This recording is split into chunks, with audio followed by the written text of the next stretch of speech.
வணக்கம். This is Rajaboopathi, founder Radian IAS Academy.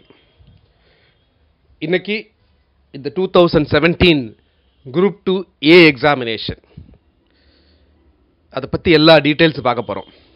எப்படி prepare பண்ணுறது, எப்படி அப்ளை பண்ணுறது, ஸ்டூடெண்ட்ஸோட எல்லா queriesக்கும் ஏற்கனவே நிறைய ஸ்டூடெண்ட்ஸ்ட்டு இருந்து நிறைய டவுட்ஸு மெயில் மூலமாக வாட்ஸ்அப் மூலமாக வந்திருக்கு. அதெல்லாம் கலெக்ட் பண்ணி இப்போ லைவாகவும் ஸ்டூடெண்ட்ஸோட ஒரு 100-150 ஸ்டூடெண்ட்ஸோட இன்ட்ராக்ட் பண்ணி இப்போ உங்களுக்கு இதை நான் ரெக்கார்ட் பண்ணிக்கிட்டு இருக்கேன். இங்கே class room batches, test batch, maths batch, online classes, இது எல்லாமே இருக்குது. அதை பற்றி நம்ம டீட்டெயில்ஸ் உங்களுக்கு பார்க்க போகிறோம். ஸோ இது உங்களுக்கு தரவா இதை நீங்கள் ப்ரிப்பேர் பார்த்துட்டு நீங்கள் உங்கள் ப்ரிப்பரேஷனை ஸ்டார்ட் பண்ணிடலாம். சரிங்களா? இப்போ நம்ம ஸ்டூடெண்ட்ஸோட இன்ட்ராக்ட் பண்ணுவோம். இப்போ நான் கிளாஸ்க்கு போகிறேன்.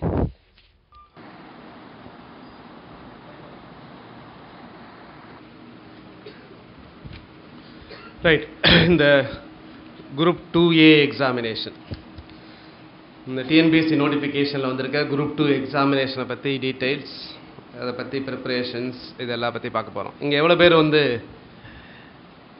ஃபர்ஸ்ட் டைம் எக்ஸாம் எழுத போகிறவங்க கை தூங்க.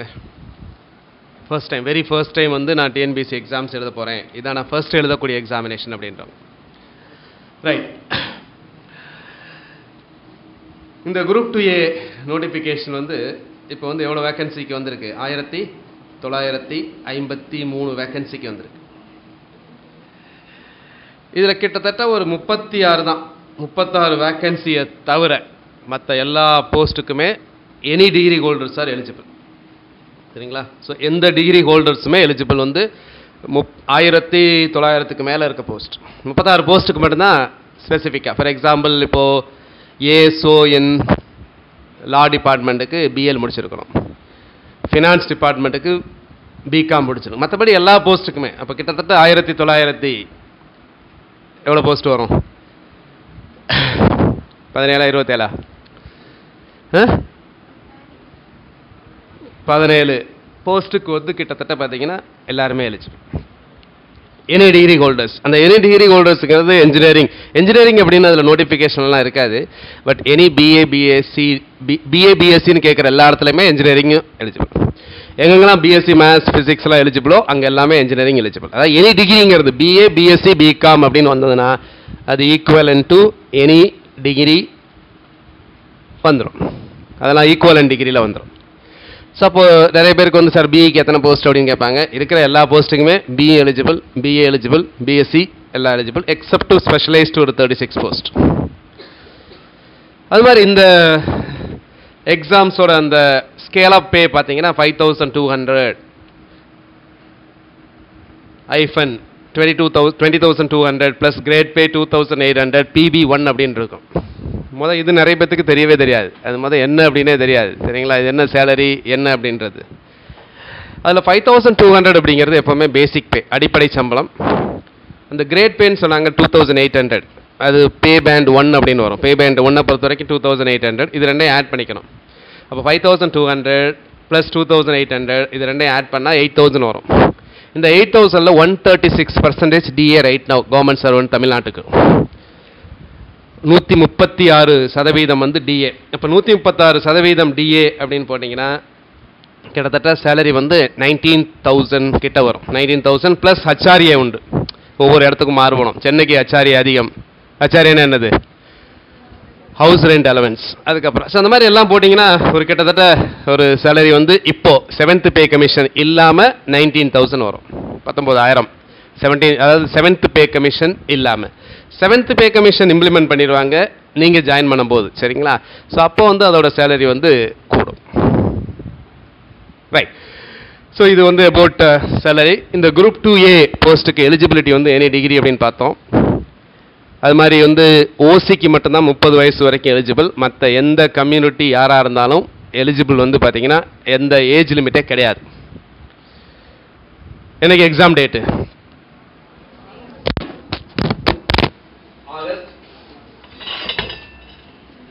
So exam date August 6. எவ்வளோ நாள் இருக்கு? Around approximately 3 months. ரைட்.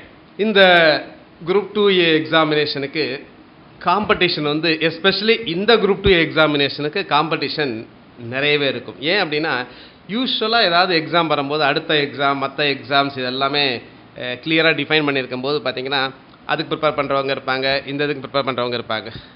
இந்த குரூப் 2A பொறுத்த வரைக்கும் இது மட்டும்தான் இப்போதைக்கு எக்ஸாமினேஷன். வேறு எக்ஸாமினேஷன் இப்போதைக்கு நியரில் எதுவுமே கிடையாது. ஸோ அதனால் ஆல்மோஸ்ட் காம்படிட்டிவ் எக்ஸாமினேஷன் டிஎன்பிஎஸ்சி சம்மந்தமாக இருக்கிறவங்க எல்லாருமே ப்ரிப்பேர் பண்ணக்கூடிய எக்ஸாமினேஷன் குரூப் 2A. இதில் சில பேர் நீங்கள் குரூப் 4 எழுதி மிஸ் பண்ணியிருப்பீங்க. ஜஸ்ட்டு சில கொஷின்ஸில் மிஸ் பண்ணியிருப்பீங்க, இல்லை பல கொஷின்ஸில் மிஸ் பண்ணியிருப்பீங்க. சரிங்களா? அப்போது அந்த குரூப் 4 மிஸ் பண்ணிட்டோமே அப்படிங்கிறவங்களோட அடுத்த டார்கெட் வந்து இந்த குரூப் 2A. குரூப் 4 மிஸ் பண்ணிங்க அப்படின்னா it is a blessing in disguise அப்படின்னு சொல்லலாம். என்ன அப்படின்னா நீங்கள் குரூப் 4 போய் சேராதது அல்லது கிடைக்காதது ரொம்ப நல்லது. ஏன்னா அடுத்த வந்து ஓரளவு ஒரு டிகிரி படித்தவங்களுக்கு ஓரளவு ஒரு டீசெண்டான போஸ்ட் இன் தமிழ்நாடு கவர்மெண்ட்னா குரூப் 2A மட்டும்தான். நிறைய பேர் குரூப் 4 இருந்துட்டு நிறைய பேர் ஸ்டூடெண்ட்ஸ் இவங்கெல்லாம் நிறைய பார்க்கும்போது பார்த்தீங்கன்னா புலம்பாங்க, சார் நான் படித்தது வந்து பிஇ, எம்எஸ்சி ஃபிசிக்ஸு, மேத்ஸு, இங்கே உட்காந்துட்ருக்கேன், இது 10th குவாலிஃபிகேஷன் தான். சரிங்களா? ஒரே வழி நான் இங்கே இருக்கிறதுக்கு காரணம் என்னென்னா குடும்ப சூழ்நிலை. விட்டால் அவ்வளோதான், எனக்கு ஏகப்பட்ட ப்ரெஷர் இருக்கும், கண்டிப்பாக இருக்கணும் அப்படின்ட்டு. ரெண்டாவது, நான் குரூப் 4 ஜாயின் பண்ண பின்னாடி என்னால் எதுவுமே படிக்க முடியலை. எப்படியாவது நான் குரூப் 1க்குன்னு எய்ம் பண்ணவங்க குரூப் 4 4 வருஷமாக வேலை பார்த்துட்ருக்காங்க. இன்னும் குரூப் 1 ப்ரிலிம்ஸை கூட கிளியர் பண்ணாமல். ஏன்னா படிக்க டைம் கிடைக்காது. ஸோ அப்போது இந்த குரூப் 4 மிஸ் பண்ணவங்க வந்து மினிமம் நீங்கள் உள்ளே போகணும் அப்படின்னா இது ஓரளவு வந்து குரூப் 2A அப்படிங்கிறது டிகிரி வச்சு நீங்கள் போகக்கூடிய போஸ்ட். குரூப் 2ல் 2 கேட்டகரி இருந்தது, இன்டர்வியூ, நான் இன்டர்வியூன்னு. இது நான் இன்டர்வியூ போஸ்ட். இன்டர்வியூ போஸ்ட்டுங்கிறது வந்து இப்போ ரெண்டுமே ஒன்றா தான் இருந்தது. அப்புறம் 2012க்கு அப்புறம் பிரிச்சுட்டாங்க. இன்டர்வியூ போஸ்ட் அப்படிங்கிறது வந்து இப்போ குரூப் 2Aயோட போஸ்ட்டுக்கு அந்த போஸ்ட்டுக்கு பேர் வந்து அசிஸ்டன்ஸ், உதவியாளர். குரூப் 4 அப்படின்னா ஜூனியர் அசிஸ்டன்ஸ், இளநிலை உதவியாளர். அப்போது இந்த அசிஸ்டன்ட் போஸ்ட் இருக்குல்ல, இதில் இருந்துட்டு ஒரு அப்ராக்சிமேட்டாக சில டிபார்ட்மெண்ட்டை பொறுத்து, சரிங்களா, சில டிபார்ட்மெண்ட்டில் 3 வருஷத்துலேயே வந்து பார்த்தீங்கன்னா குரூப் 2 ஓட்டி கேட்டர் வந்துடும். சில டிபார்ட்மெண்ட்டில் ஒரு 5-6 வருஷம் வரும். அப்போ இந்த 3 to 6 இயர்ஸில் நீங்கள் என்ன ஆயிடலாம் அப்படின்னா நீங்கள் குரூப் 2 ஓட்டிங்கிற இந்த இன்டர்வியூ போஸ்ட்டுக்கே போயிடலாம். அந்த இன்டர்வியூ போஸ்ட் எழுதாமையே. இந்த குரூப் 2 இன்டர்வியூ போஸ்ட் இருக்குது தெரியுங்களா, அதோட ஸ்பேன் இருக்குது தெரியுங்களா, நோட்டிஃபிகேஷன் டு ஃபைனல் ரிசல்ட்டு, அதுக்கு 4 வருஷம் ஆகிடும். ஏற்கனவே ஒரு குரூப் 2 மெயின்ஸ் எழுதி அது எப்போ நோட்டிஃபிகேஷன் வந்து 2013 வந்தது. சரிங்களா? இப்போ வந்து கிட்டத்தட்ட 17 ஆச்சு. இன்னும் மெயின்ஸ் ரிசல்ட் வரணும். மெயின்ஸ் ரிசல்ட்டுக்கு அப்புறம் இன்னும் வரணும். அடுத்து இன்டர்வியூ வேறு இருக்குது. ஃபைனல் ரிசல்ட் அப்படிங்கும் போது 2018-19 போயிடும். இதுக்குள்ளே நிறைய பேர் போனால் அந்த குரூப் 2A போனாங்கல்ல, அவங்களாம் என்ன ஆயிடுச்சுன்னா பை ப்ரொமோஷனில் சப் ரெஜிஸ்ட்ராராக ஆகிட்டாங்க. குரூப் 2A வந்து ரெஜிஸ்ட்ரேஷன் டிபார்ட்மெண்ட்டில் அசிஸ்டண்ட்டாக போனவங்க என்னவாயிருவாங்க, சப் ரெஜிஸ்ட்ரார் ஆயிடுவாங்க. நீங்கள் குரூப் 2 ஓட்டி எழுதி டைரெக்டாக சப் ரெஜிஸ்ட்ரார் ஆகிறதுக்குள்ளே. ஸோ அப்போது அந்த வகையிலேயே நீங்கள் இதிலேருந்து போய்க்கலாம். ஸோ இந்த குரூப் 2A எக்ஸாமினேஷன் ஒரே ஒரு ஸ்டேஜ் தான். உங்களோட ஹேண்ட் ரைட்டிங் எப்படி இருக்குன்னா உங்களுக்கு தேவையே இல்லை. பட் ஹேண்ட் ரைட்டிங்லாம் குரூப் 1க்கோ குரூப் 2Aக்கு ரொம்ப ரொம்ப முக்கியம், குரூப் 2 ஓட்டிக்கு முக்கியம். பட் இதுக்கு எதை தேவையில்லை. இங்கே என்ன பண்ணணும், நீங்கள் ஷேட் பண்ணணும், அவ்வளோதான். ஒரு 200 கொஷினை சுழிக்கிறதுனால உங்களுக்கு அரசு வேலை கொடுக்குறாங்க. அந்த சுழி ஒழுங்காக சுழிக்கணும். அப்போ ரொம்ப சீக்கிரம் முடியக்கூடிய எக்ஸாமினேஷன். ஆகஸ்ட் அப்படின்னா ஒரு 2 மாதத்தில் ரிசல்ட் போட்டுருவாங்க. சரிங்களா? அப்போ நிறைய பேர் வந்து பார்த்தீங்கன்னா நல்ல ஃபாஸ்ட்டாக ஓரளவு முடிஞ்சது அப்படின்னா ஆகஸ்ட், செப்டம்பர், அக்டோபர்னா நிறைய பேர் இங்கே எதில் ஜாயின் பண்ண வேண்டி வரும்னா பொங்கலுக்குள்ளேயே ஜாயின் பண்ணுற மாதிரி வந்துடும். தலைப்பொங்கலே கொண்டாடிடலாம். ஸோ அப்போது இது வந்து குரூப் 4 மாதிரி தான். குரூப் 4 VAO, குரூப் 2A ரெண்டுமே ஒரே மாதிரி கேட்டகரி தான். எப்படின்னா வேறு எந்த ஸ்டேஜுமே கிடையாது. ஒன்லி என்னது, இந்த மல்டிபிள் சாய்ஸ் கொஸ்டின்ஸ் நீங்கள் எழுதுறதை மட்டுமே வச்சு உங்களுக்கு செலெக்ஷன், வேறு எதுவுமே கிடையாது. அடுத்து வந்து அந்த இதெல்லாம் கரெக்டாக நீங்கள் அப்ளை பண்ணியிருப்பீங்க. நிறைய பேர் அப்ளை பண்ணலைன்னா அப்ளை பண்ணாதவங்களுக்கான சில இது பார்த்தீங்கன்னா சில பேருக்கு பார்த்தீங்கன்னா டிகிரி அப்படிங்கும்போது தேடினாலாம் இருக்காது. அதில் ஒன்று இருக்குது. ஏன்னா இந்த நான் சொன்னேன் இந்த ஸ்பெஷலைஸ்ட் மட்டும் தான் அதில் கொடுத்துருப்பாங்க. மற்றதெல்லாம் என்னவாக இருக்கும், அதர்ஸ் அப்படின்னு இருக்கும். பிஇலாம் அதில் இருக்காது, பிஎஸ்சி ஃபிசிக்ஸ் இருக்காது, மேத்ஸ் இருக்காது, பிகாம் இருக்கும். ஏன்னா பிகாமுக்கு இருக்கிறதுனால அதில் கொடுத்துருப்பாங்க. ஸ்பெஷலைஸ்ட் இருக்கிறவங்கள தவிர மற்ற எல்லாருமே அதர்ஸ் தான். ரொம்ப முக்கியமான விஷயம் சரிங்களா, அப்ளிகேஷனை பொறுத்த வரைக்கும். ஏன்னா நீங்கள் எல்லாம் படிக்கிறது அதெல்லாம் முக்கியம் கிடையாது சரிங்களா. நிறைய பேர் நான் நிறைய சொல்லுவேன், நிறைய நல்லா படித்து டாப் ரேங்கிங்கில் கண்டிப்பாக வேலை கிடைக்கிறவங்களுக்கெல்லாம் பார்த்தீங்கன்னா வேலை கிடைக்க போகும்போது ரிஜெக்ட் பண்ணி அனுப்பிச்சிட்டாங்க. காரணம் என்ன அப்படின்னா, எக்ஸாம் ஃபீ கட்டலை, 100 ரூபா. அப்போது அது கட்டாதனால நிறைய பேருக்கு போஸ்டிங்கே கிடையாது. கோர்ட்டு கூட போனாங்க, கோர்ட்டும் அதெல்லாம் இது பண்ணல. ஏன்னா அதெல்லாம் இன்ஸ்ட்ரக்ஷன், பேசிக் இன்ஸ்ட்ரக்ஷன். எக்ஸாம் ஃபீ கொடுத்து கட்ட சொல்கிறா, நீங்கள் கட்டலை, அதெல்லாம் ஒன்றும் நீங்கள் எங்கேயும் போக முடியாது சரிங்களா. அது உங்கள் மிஸ்டேக். அதனால் 3 விஷயம் ரொம்ப முக்கியம் அப்ளிகேஷன் ஃபில்அப் பண்ணும்போது. சில விஷயங்கள் 3 விட கொஞ்சம் முக்கியமான விஷயங்களே உண்டு. ஃபஸ்ட்டு வந்து எக்ஸாமினேஷன் ஃபீ. பிசி எம்பிசிக்கு 3 அலௌடு சரிங்களா. 3க்கு மேலே நீங்கள் எழுதுனீங்க, இல்லை எனக்கு தெரியலை எழுதணும். நிறைய பேருக்கு எத்தனை எக்ஸாம் எழுதுனதே தெரியாமல் இருக்கும் சரிங்களா. அவங்களாம் ஒழுங்காக அந்த எக்ஸாம் ஃபீயை கட்டிடுங்க. 1 டைமும் நீங்கள் கட்டியிருக்கணும். 1 டைம் பண்ணிட்டு தான் அதை நீங்கள் வரைய முடியும். 1 டைம் வந்து இப்போ வேலிடுனாங்க, இப்போ 5 வருஷம் வேலிடுன்னு சொல்லியிருக்கிறாங்க. அந்த இன்ஸ்ட்ரக்ஷன்ஸ் எல்லாமே கரெக்டாக பார்த்துருங்க. அதுக்கப்புறம் சிக்னேச்சர் கரெக்டாக இருக்கணும், சிக்னேச்சர் போடணும். அதுக்கப்புறம் உங்களுடைய ஃபோட்டோ இருக்குல்ல, அது வந்து அப்லோட் பண்ணணும். ஏதாவது ஒன்று மிஸ் பண்ணிடுவீங்க அவசரத்தில். இது அதை விட ரொம்ப முக்கியம் என்னென்னா, அது நல்லா ஃபுல்லாக முடிச்சிருவான் எக்ஸாமில். பொது தமிழ் முடிச்சுட்டு அங்கே போய் எக்ஸாம் பார்த்தா ஜென்ரல் இங்கிலீஷ் எடுத்து கொடுப்பாங்க. ஏன் அப்படின்னா, ஜென்ரல் இங்கிலீஷ் தான் என்ன பண்ணியிருப்பான். அங்கே நிறைய பேர் பண்ண மிஸ்டேக் என்னென்னா, இவங்க ஃபில்லப் பண்ண மாட்டாங்க. இந்த ப்ரௌசிங் சென்டர் இருக்குது தெரியுமா, அங்கே கொடுத்துருவாங்க. அங்கே எல்லாம் அப்படியே சிலதெல்லாம் டீஃபால்ட்டாக இருக்கும். ஜென்ரல் இங்கிலீஷ் ஸ்டூடெண்ட்ஸுக்கு ஜென்ரல் தமிழ் டீஃபால்ட்டாக இருந்துச்சுன்னா அவன் ஜென்ரல் தமிழை போட்டு முடிச்சுட்டு எடுத்துகிட்டு வந்துடுவாங்க. அவன் தெரியாது, அவன் தமிழ்னு இருக்குன்னு வச்சுக்கீங்களேன். ஜென்ரல் தமிழில் நம்ம படித்த தமிழ் தான் படித்தோன்னு நினச்சிக்குவான் அவன். இங்கே வந்து வேறு லாங்குவேஜ் இருக்கணும். நீங்கள் அந்த லாங்குவேஜ் ஜென்ரல் தமிழா ஜென்ரல் இங்கிலீஷா அப்படிங்கிறது ரொம்ப முக்கியம். இந்த குரூப் 2A பொறுத்த வரைக்கும் மொத்தம் 200 கொஷின்ஸ் இருக்கும். 200ல் எக்ஸாக்டாக கூடவும் குறையாது தமிழோ இங்கிலீஷோ. தமிழ் இங்கிலீஷ் லாங்குவேஜ் வந்து 100 கொஷின்ஸ் இருக்கும். 100மே அப்ஜெக்டிவ் கொஷின்ஸ். ஒவ்வொரு கொஷின்ஸ்க்குமே 4 ஆப்ஷன்ஸ். இந்த எக்ஸாம்ஸ்க்கு காம்படிட்டிவ் எக்ஸாமினேஷனுக்குரிய ஒரு முக்கியமான ஒரு சீஃப் கேரக்டரிஸ்டிக் வந்து லேக்கிங். அது உங்களுக்குலாம் நிறைய பேருக்கு அட்வான்டேஜாக இருக்கும். என்ன லேக்கிங் அப்படின்னா, நெகட்டிவ் மார்க்கு கிடையவே கிடையாது. அது வந்து ஒரு காம்படிட்டிவ் போட்டித் தேர்வுக்கு ரொம்ப முக்கியமான அம்சம். அதை இன்னும் டிஎன்பிஎஸ்சி இன்ட்ரடியூஸ் பண்ணவே இல்லை. ஸோ நெகட்டிவ் மார்க்கு கிடையாது. இப்போ நெகட்டிவ் மார்க் இல்லைன்னா 200க்கு எவ்வளோ கொஸ்டின்ஸ் அட்டன் பண்ணலாம்? எல்லாமே அட்டன் பண்ணலாம். நேற்று நடந்த எக்ஸாமில் பார்த்தீங்கன்னா நிறைய பேர் 50 கொஸ்டின்ஸ் தான் அட்டன் பண்ணியிருக்கிறாங்க. 180 கொஸ்டினில். நான் பேசுகிறது நீட் எக்ஸாமினேஷனை பற்றி பேசிகிட்டு இருக்கேன் சரிங்களா. நீட் எக்ஸாமினேஷனுக்கு வந்து நெகட்டிவ் மார்க்கு உண்டு. இங்கே 1199 எடுக்கிறவன்லாம் அங்கே 70 கூட அட்டன் பண்ணியிருக்க மாட்டான், 60 கூட அட்டன் பண்ணியிருக்க மாட்டான் நேற்று. ஸோ அப்போது உங்களோட சப்ஜெக்ட் நாலேஜை வந்து ரியலாக டெஸ்ட் பண்ணுறது டெஸ்கிரிப்டிவ் கிடையாது. இது அப்ஜெக்டிவ் வித் நெகட்டிவ் மார்க்கிங். அதான் ரியலாக டெஸ்ட் பண்ணுறது சரிங்களா. இங்கே உங்களுக்கு ஒரு கொடுத்துருக்காங்க, ஒரு சந்தர்ப்பம் கொடுத்துருக்காங்க. என்னதுன்னா, நெகட்டிவ் மார்க் கிடையாது. அப்போ எங்கேயாவது படித்த மாதிரி எங்கேயாவது ஞாபகம் மாதிரி இருந்தால் உங்களால் கெஸ் பண்ணலாம். அதை வச்சு நிறைய ஸோ அப்போ கொஞ்சம் இன்டெலிஜென்ட்டாக கெஸ் பண்ணிங்கன்னா நிறைய மார்க் வரதுக்கு இருக்கும். ஸோ அப்போ 200 கொஸ்டின்ஸில் 100 வந்து பொது தமிழ் அல்லது ஜென்ரல் இங்கிலீஷ். 25 எக்ஸாக்டாக இருக்கும். 24 ஆகாது, 26 ஆகாது. என்னது? ஜென்ரல் மென்டல் எபிலிட்டி, அடிப்படை கணித திறன். அடிப்படை கணித திறனில் வந்து பார்த்தீங்கன்னா உங்களுக்கு வந்து 25 கொஸ்டின்ஸ் இருக்கும். கரெக்டாக எக்ஸாக்டாக 25 கொஸ்டின்ஸ் இருக்கும். அதுக்கப்புறம் 75 கொஸ்டின்ஸ் இருக்கும். அது ஜென்ரல் நாலேஜ். அந்த 75ல் கிட்டத்தட்ட 20 to 25 இப்போ ஸ்லிப்ட் அப் கேட்பாங்க. ஸ்பிளிட் அப் எவ்வளோ சார் அப்படின்னா, கரெக்டாக சார் இந்த லாங்குவேஜ் மேத்ஸ் மட்டும்தான் கரெக்டாக சொல்ல முடியும், மற்ற எதுவுமே கரெக்டாக சொல்ல முடியாது. ஒவ்வொரு எக்ஸாமில் நீங்கள் எடுத்து பார்த்தீங்கன்னா வேரி ஆகிட்டு இருக்கும். அதுக்கு எல்லாத்துக்குமே ஒரு ஸ்டாட்டிஸ்டிக்கல் பகுப்பாய்வு மாதிரி ஒரு பண்ணி பார்த்துருந்தேன். ஒரு கிட்டத்தட்ட ஒரு லேட்டஸ்ட்டாக 2012க்கு அப்புறம் நடந்த எல்லா எக்ஸாம்ஸை எடுத்து பார்க்கும்போது கரண்ட் அஃபேர்ஸ் வந்து பார்த்தீங்கன்னா இந்த ரேஞ்சாக சொல்ல முடியாது. அதுக்கு கரெக்டாக எக்ஸாம் ஒரு 20 to 25 எது வேணாலும் கேட்கலாம். கரண்ட் அஃபேர்ஸ் வந்து 75ல் கரண்ட் அஃபேர்ஸ் தான் மேஜர் ஜங்க் ஆயிரும், 1/3 ஆயிரும் கிட்டத்தட்ட. நடப்பு நிகழ்வுகள் 20 to 25. அது இப்போ கடந்த காலத்தில் அதிகமாக கேட்குறாங்க. கரண்ட் அஃபேர்ஸ் எவ்வளோ வருது அப்படின்னா கடைசி 20 நாள் வரைக்கும் வருது, 15 நாள் வரைக்கும்லாம் வருது இப்போ நடந்த எக்ஸாம்லாம். அப்போ இந்த எக்ஸாம் ஆகஸ்ட் 6 நடக்குதா? அப்போ கரண்ட் அஃபேர்ஸ் நடப்பு நிகழ்வுகள் எது வரைக்கும் படிக்கணும் அப்படின்னா ஜனவரி 1 ஜனவரி to ஜூலை படித்தால் நல்லது. அதுக்கு முன்னாடியும் கொஞ்சம் தெரிஞ்சு வச்சுக்கிட்டா இன்னும் நல்லது. பட் அதிகமான கொஸ்டின்ஸ் வந்து இதுக்குள்ள தான் வரும், ஜனவரி to ஜூலை. ஆனால் இப்போ இருக்கிற கரண்ட் அஃபேர்ஸ் ட்ரெண்டை நீங்கள் பார்த்தீங்கன்னா தெரியும். எதெல்லாம் பேப்பரில் இருக்கோ, எதெல்லாம் நீங்கள் படிக்கிறீங்களோ அதெல்லாம் விட்டுட்டு மற்றதெல்லாம் கேட்குறாங்க. அதுவும் கேட்பாங்க. பட் மற்ற கொஸ்டின்ஸ் டிசைடிங் ஃபேக்டர்ல நமக்கு வந்து ஒரு காம்படிட்டிவ் எக்ஸாமினேஷனில் நீங்கள் பாஸ் பண்ணால் என்ன பண்ணால் மற்ற எல்லாருக்கும் தெரிஞ்ச கொஸ்டின்ஸ் ஆன்சர் பண்ணுறதுல ஒரு பிரயோஜனமும் கிடையாது.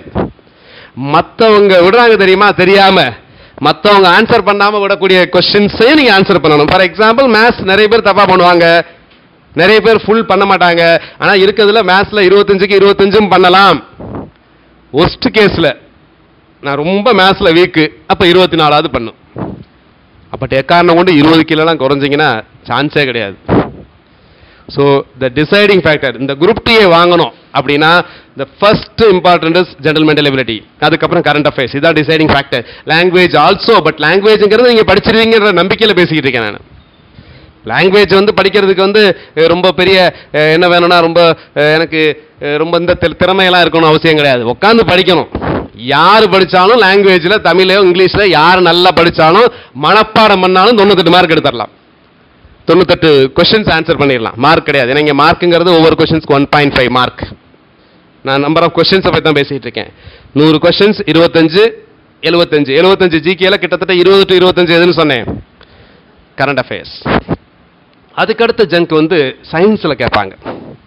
சயின்ஸில் வந்து பார்த்தீங்கன்னா ஒரு 15 to 20 கொஸ்டின்ஸ் வந்துடும். ஏன்னா சயின்ஸுங்க ஒரு 4 சேரும். எது? பிசிக்ஸ், கெமிஸ்ட்ரி, பாட்டனி, ஜுவாலஜி, இயற்பியல், வேதியியல், தாவரவியல், விலங்கியல் அப்படிங்கும்போது 15 வந்துடும். அடுத்து வந்து பார்த்தீங்கன்னா ஹிஸ்ட்ரியை சிலபஸில் 2 இடத்துல இருக்கும், தனியாக பாராவே கொடுத்துருப்பான். ஒன்று history of India and culture, இந்திய வரலாறு மற்றும் பண்பாடு, அதுக்கப்புறம் இந்திய விடுதலை போராட்ட வரலாறு, பர்சனாலிட்டிஸ்லாம் கொடுத்து அவங்களாம் பற்றி படிக்கணும்ட்டு. சிலபஸ் தான் உங்களுக்கு பைபிள், சிலபஸ் தான் உங்களுக்கு குரான், பகவத்கீதை எல்லாமே. அப்புறம் பழைய கொஸ்டின் பேப்பரை கையில் வச்சிருக்கணும். அது ஓரளவு ஒரு பார்க்கறதுக்கு ஒரு ஜென்ரல் லெவல். கொஸ்டின்ஸ்லாம் ரிப்பீட் ஆகுமா ஆகாதா? ஆகும், ஆகிதான் ஆகணும். சரிங்களா? ஃபார் எக்ஸாம்பிள் முதலாம் பேட்லா பிளாஸ்டிக் ஒரு தடவை கேட்டானா திரும்ப கேட்கக்கூடாதுன்னா இருக்கிற வாரே கொஞ்சம் தான், அப்புறம் திரும்ப ரிப்பீட்டே ஆகாது. சரிங்களா? அடிக்கடி கேட்டிங்கன்னா வாஞ்சிநாதன் வந்து யாரை கொண்டாடுன்றது அடிக்கடி கேட்பாங்க. இல்லை கொஞ்சம் வித்தியாசமாக கேட்க எந்த வருடம் அந்த சம்பவம் நடைபெற்றதுன்னு கேட்பாங்க. எந்த வருடம் நடைபெற்றது? எந்த வருடம் வாஞ்சிநாதன் கலெக்டர் ஆஸ்துரையை சுட்டு கொன்றார்? சொல்லுங்க. 1911 1911 நடந்த சம்பவம். எந்த வருடம் திருப்பூர் குமரன் சரிங்களா தடியால் அடிபட்டு இறந்தார்? அங்க வருடம். இப்போ சில வருடங்களும் முக்கியம். 1932. ஸோ அப்போ அந்த மாதிரி விஷயங்கள். ஸோ அப்போ ஹிஸ்ட்ரி அதிகமாக, ஹிஸ்ட்ரியும் கிட்டத்தட்ட அந்த 15 கொஸ்டின்ஸ் வந்துடும். ஹிஸ்ட்ரிங்க போது சிலபஸ் வச்சு தான் படிக்கணும். இங்கே சிலபஸ் வச்சு பார்த்தீங்கன்னா ஹிஸ்ட்ரியில் பார்த்தீங்கன்னா ஏன்ஷியல் சவுத் இந்தியன் ஹிஸ்ட்ரி தான் சிலபஸ்லேயே ஆரம்பிக்கும். குரூப் டிஏ பொறுத்த வரைக்கும் தென்னிந்திய வரலாறுன்னு தான் ஆரம்பிக்கும். அது ரிலேட்டட் சம்மந்தப்பட்ட கொஸ்டின்ஸும் கேட்பாங்க. தென்னிந்திய வரலாறு அப்படின்னு கேட்டாங்கன்னா உடனே கேட்பாங்க எந்த ஒரு அலாவுதீன் கில்ஜியின் படைத்தலைவர் வந்து இங்க படையெடுத்து வந்தார் அப்படின்னு கேட்பாங்க. தென்னிந்திய வரலாறு தான், சுல்தானேட் சிலபஸ்ல இல்ல, ஆனா அவர் படையெடுத்து வந்தார். அது தென்னிந்திய வரலாறுடன் தொடர்புடையது. மீனாட்சி அம்மன் கோயில வந்து அவரால் தான் காப்பாற்றப்பட்டது. அவர் தான் வந்து அதை அடிக்கிறதா இருந்தது. அப்புறம் சுந்தரபாண்டியன், வீரபாண்டியன் எல்லாம் சேர்ந்து அவங்களுக்குள்ள ஒரு ஒப்பந்தம் போட்டு மீனாட்சி அம்மன் கோயில அதுல இருந்து அழிவிலிருந்து காப்பாத்தினாங்க. அப்புறம் மாலிக் கஃபூருக்கு ஒரு லஞ்சம் கொடுத்து எவ்வளவு வேணுமோ வாங்கிக்கோ, அப்படியே கிளம்பி போயிருங்கட்டாங்க. கிட்டத்தட்ட மதுரை வரைக்கும், திருச்சியை தாண்டி, திருச்சி மலைக்கோட்டையெல்லாம் தாண்டி, மலைக்கோட்டையெல்லாம் இருக்கிறதெல்லாம் அபகரிச்சுட்டு அதுக்கப்புறம் நேரம் அப்படியே வந்துகிட்டு இருக்காங்க. திருச்சிக்கும் மதுரைக்கும் மீனாட்சி அம்மன் கோயில் அந்த இதை ஹிஸ்டரியை பார்த்தீங்கன்னா தெரியும்.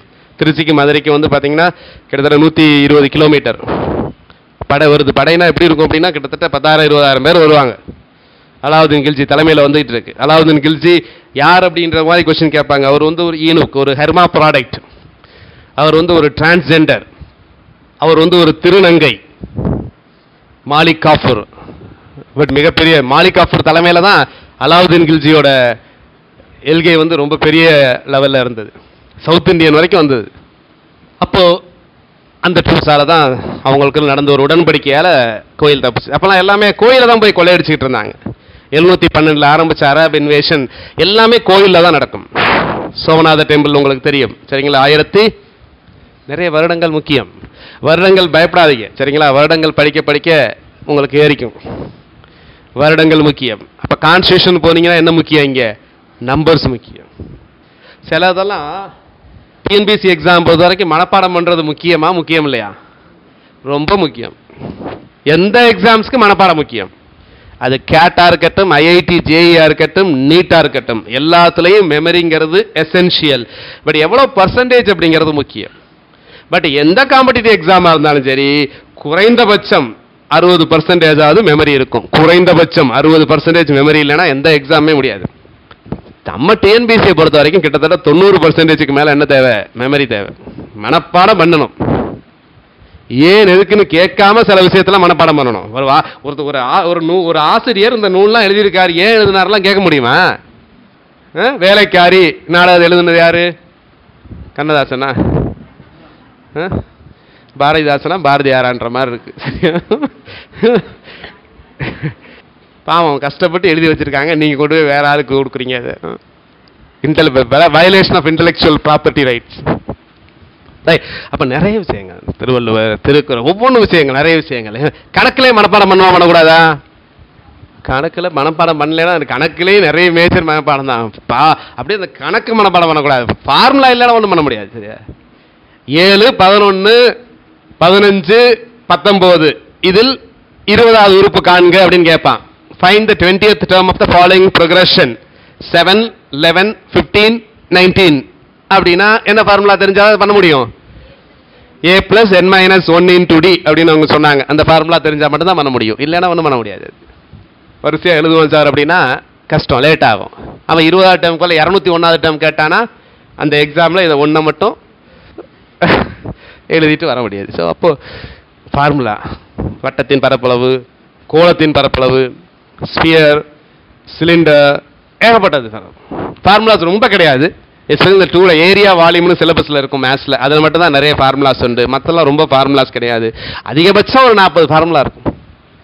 இப்போ ஃபார்முலாஸ்க்கு வேறு வழி இல்லை, மனப்பாடம் தான் பண்ணி ஆகணும். ஹிஸ்ட்ரியில் வருடங்கள் இருக்கும், எல்லா வருடங்களும் முக்கியம். அது மாதிரி கான்ஸ்டியூஷன்ல ஹிஸ்ட்ரி வருடங்களையாவது ஏதாவது வருடத்தில் எவனாவது சண்டை போட்டிருப்பான். இங்கே ஒன்றுமே இருக்காது. சரியா? 17னா அபாலிஷன் ஆஃப் அன்டச்சபிலிட்டி, அவ்வளோதான். அதுக்கு இதுக்கு தொடர்பு கிடையாது. சரியா? 17னா அந்த வரிசையாக எழுதும்போது 17ங்கிற நம்பருக்கு வந்திருக்கு. 17க்கு அன்டச்சபிலிட்டிக்கு எந்த தொடர்பும் கிடையாது. 40க்கும் பஞ்சாயத்து ராஜுக்கு எந்த தொடர்பும் கிடையாது. 21A இது இருக்கிறது பத்தாதுன்னு இடைச்சர்கள் வேற. 21A 21Aங்கிறது என்னது? அனைவருக்கும் கல்வி. அவன் அடிக்கடி கேட்குற கொஸ்டின். நீங்கள் எக்ஸாமில் பார்த்தீங்கன்னா இது கேட்காம இருக்கவே மாட்டான். நாட்டில் படிக்கணும் அப்படிங்கிறதுக்காக அந்த கொஸ்டின் அடிக்கடி கேட்பான். அந்த 21Aங்கிறது எந்த வருடம் எந்த சட்ட திருத்தத்தின் மூலம் கொண்டு வரப்பட்டதுன்னு கேட்பான். எந்த வருஷம்? 2010. தப்பு. யாராவது சொல்லுங்க பார்க்கலாம். 2002. எந்த சட்ட திருத்தம்பா? 86வது சட்ட திருத்தம் 2002ல் கொண்டு வரப்பட்டது. சில பேர் 2010 நீங்க சொன்னீங்க. ஏன் சொன்னீங்க அப்படின்னா அது 2010 ஏப்ரல் 1ல இருந்து அமுலுக்கு வந்தது. It came into force from April 1, 2010. அதனால தான் 2010க்கு அப்புறம் என்ன சொன்னாங்க? வாதியார்கள் எல்லாம் ஓரளவு நாலேஜ் இருந்தாதான் வாதியாராவே அப்பாயின்ட் பண்ணு. 2010க்கு அப்புறம் ஆசிரியர் தகுதி தேர்வு கொண்டு வரப்பட்டது ஆல் ஓவர் இந்தியாவில். சென்ட்ரல் கவர்மெண்ட்ல சிடிஇடி, இங்க வந்து டிஎன்இடி, தமிழ்நாடு டீச்சர் எலிஜிபிலிட்டி டெஸ்ட் இப்ப ரீசெண்டா நடந்தது. அது இருந்தா ஸோ அப்போ ஒவ்வொரு விஷயங்கள். சரிங்களா? ஸோ இது ஒரு நல்ல ஆப்பர்ச்சுனிட்டி உங்களுக்கு. இந்த சிலபஸ் எல்லாம் வந்து படிக்கிறதுக்கு நீங்க காலேஜில் படிச்சதெல்லாம் உங்களுக்கு வந்து பாத்தீங்கன்னா அதெல்லாம் இன்ட்ரெஸ்ட் இல்லாமல் படிச்சிருப்பீங்க. இங்க அப்படி கிடையாது. எல்லாமே ஒரு இன்ட்ரெஸ்டோட எல்லாமே இருக்காது. எக்ஸப்ட் ஹிஸ்டரியை தவிர மற்ற எல்லாமே எங்கேயோ நடந்துகிட்டு இருக்கிறது. எங்கேயாவது ஒரு புயல் வந்தா உங்களுக்கு அது என்ன பிரச்சனை? மற்றவனுக்கு புயல் அப்படின்னு பிரச்சனை. உங்களுக்கு என்ன புயல் அப்படின்னா எவன்டா பெயர் கொடுத்தான், அதுக்கு எந்த நாட்டுக்காரன் கொடுத்தான்? சரியா? இதுக்கு முன்னாடி எப்ப புயல் வந்தது, இந்த புயலுக்கு என்ன பேரு, அந்த மாதிரி தான் விஷயங்கள். அந்த புயலுக்கு ஏதாவது நடவடிக்கை எடுத்திருப்பாங்க தெரியுங்களா? அந்த ஆபரேஷனுக்கு என்ன பெயர்? ஒவ்வொரு நாடு இங்க வந்து ஆபரேஷன்ஸ் நடந்துட்டு இருக்கும். இந்தியாவோட கூட்டம் சேர்ந்து ஜெர்மனி, பிரான்ஸ், இந்தோனேஷியா என்ன ஒத்திகை பார்ப்பாங்க? ராணுவ ஒத்திகை பார்ப்பாங்க. நிறைய ராணுவ ஒத்திகை ஒவ்வொரு நாளும் பார்ப்பாங்க. அதெல்லாம் நீங்க படிக்கலாம். அந்த கோடு, ஒவ்வொன்றுக்கும் ஒரு கோடு இருக்கும். அந்த கோடு ஆபரேஷன் சூர்யா கிரான். ஆபரேஷன் சூர்யாங்கிறது எப்பவுமே யாரோட வரும்? சூர்யா கிரன்றது எந்த நாட்டோட வரக்கூடியது? நேபாளோட வரக்கூடியது. ஸோ அந்த மாதிரி ஒவ்வொரு ராணுவ ஒத்திகை, இதெல்லாம் கரண்ட் அஃபேர்ஸ் வந்து. சரிங்களா? பாலிட்டியில நம்பர் ரைட். அப்போ சொன்னேன் ஹிஸ்டரியில் ஒரு 15 கொஸ்டின் வரும். பாலிட்டியில வந்து ஒரு 7 to 10, 5 to 10 சொல்லலாம். அப்ராக்சிமேட்டா ரேஞ்ச் சொல்லும் போது 5 to 10 வரலாம். இந்த பாலிட்டியில 5 to 10, ஜியோகிராஃபியில் 5 to 10, எக்கனாமியில் 5 to 10. எக்கனாமினா பொருளாதாரம், ஜியோகிராஃபினா புவியியல். அவ்வளோதான். இதுதான் சிலபஸ். இல்லை டீட்டெயில் சிலபஸ் உங்களுக்கு கொடுத்துருப்பாங்க. அடுத்த கிளாஸில் டீட்டெயில்டு சிலபஸ் இன் தமிழ் மீடியம், இங்கிலீஷ் மீடியத்துக்கு கொடுக்குறேன். உங்களுக்கு தமிழில் இருக்கும், மோஸ்ட்லி தமிழில் தான் இருக்கும். இங்கிலீஷில் தான் இருக்கும் சிலபஸ். நான் தமிழில் கொடுக்குறேன், இங்கிலீஷ் அண்ட் தமிழ். ரைட். இதுக்கு ப்ரிப்பரேஷன் நான் புதுசாக இப்போ தான் சார் கொஷின்ஸ் ஏகப்பட்ட பேர் கொஷின்ஸ் கேட்டுப்பீங்க சரிங்களா. புதுசாக இப்போ தான் படிக்கிறேன். இப்போ தான் எனக்கு தெரிஞ்ச அதிகபட்ச உச்சபட்ச ஜிகே என்னன்னா இந்தியாவோட தலைநகரம்.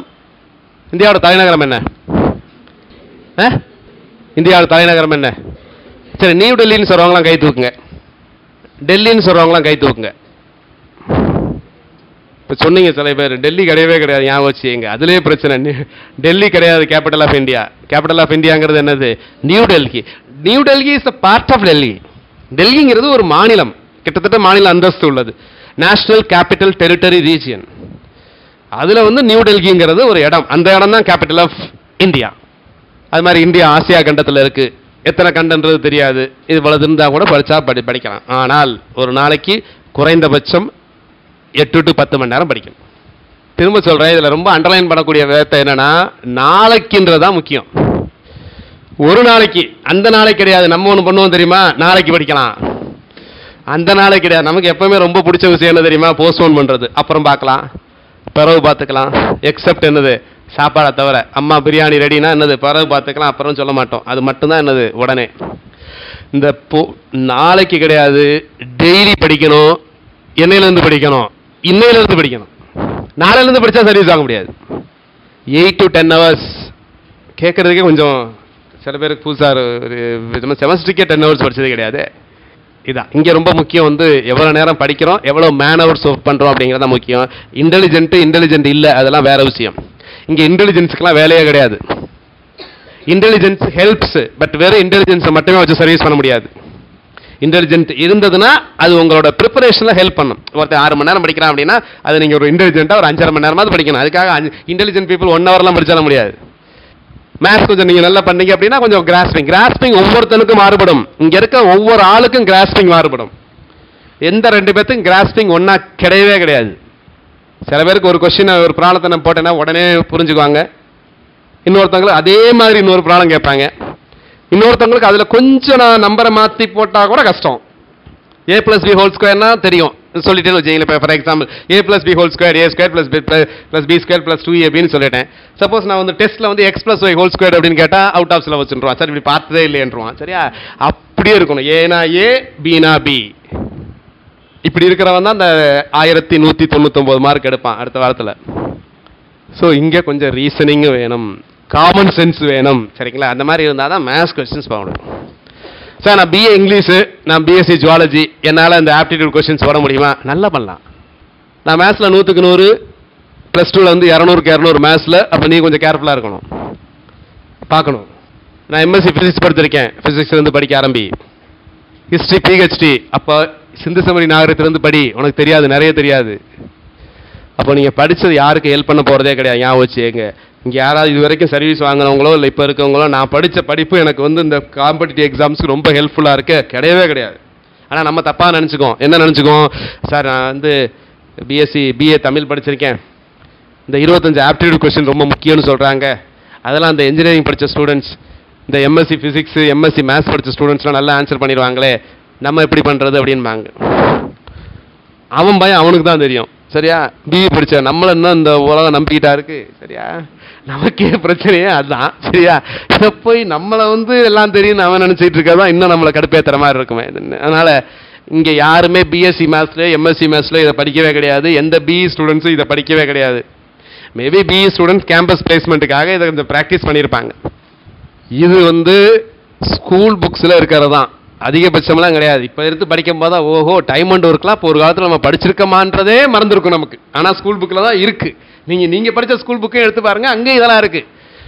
ஜெனரல் மென்டல் எபிலிட்டியோட சிலபஸில் கிட்டத்தட்ட பாதியாவது ஸ்கூல் புக்கில் இருக்கும், மீதி வெளியே தான் வரும். ஸோ ஜெனரல் மென்டல் எபிலிட்டிங்கிறது பிஎஸ்சி ஜுவாலஜியோ பிஏ இங்கிலீஷோ, தமிழ் எனக்கு வந்து கூட்டல் கழித்தல் தெரியும் அப்படின்னா ஈஸியாக நீங்கள் கற்றுக்கலாம்.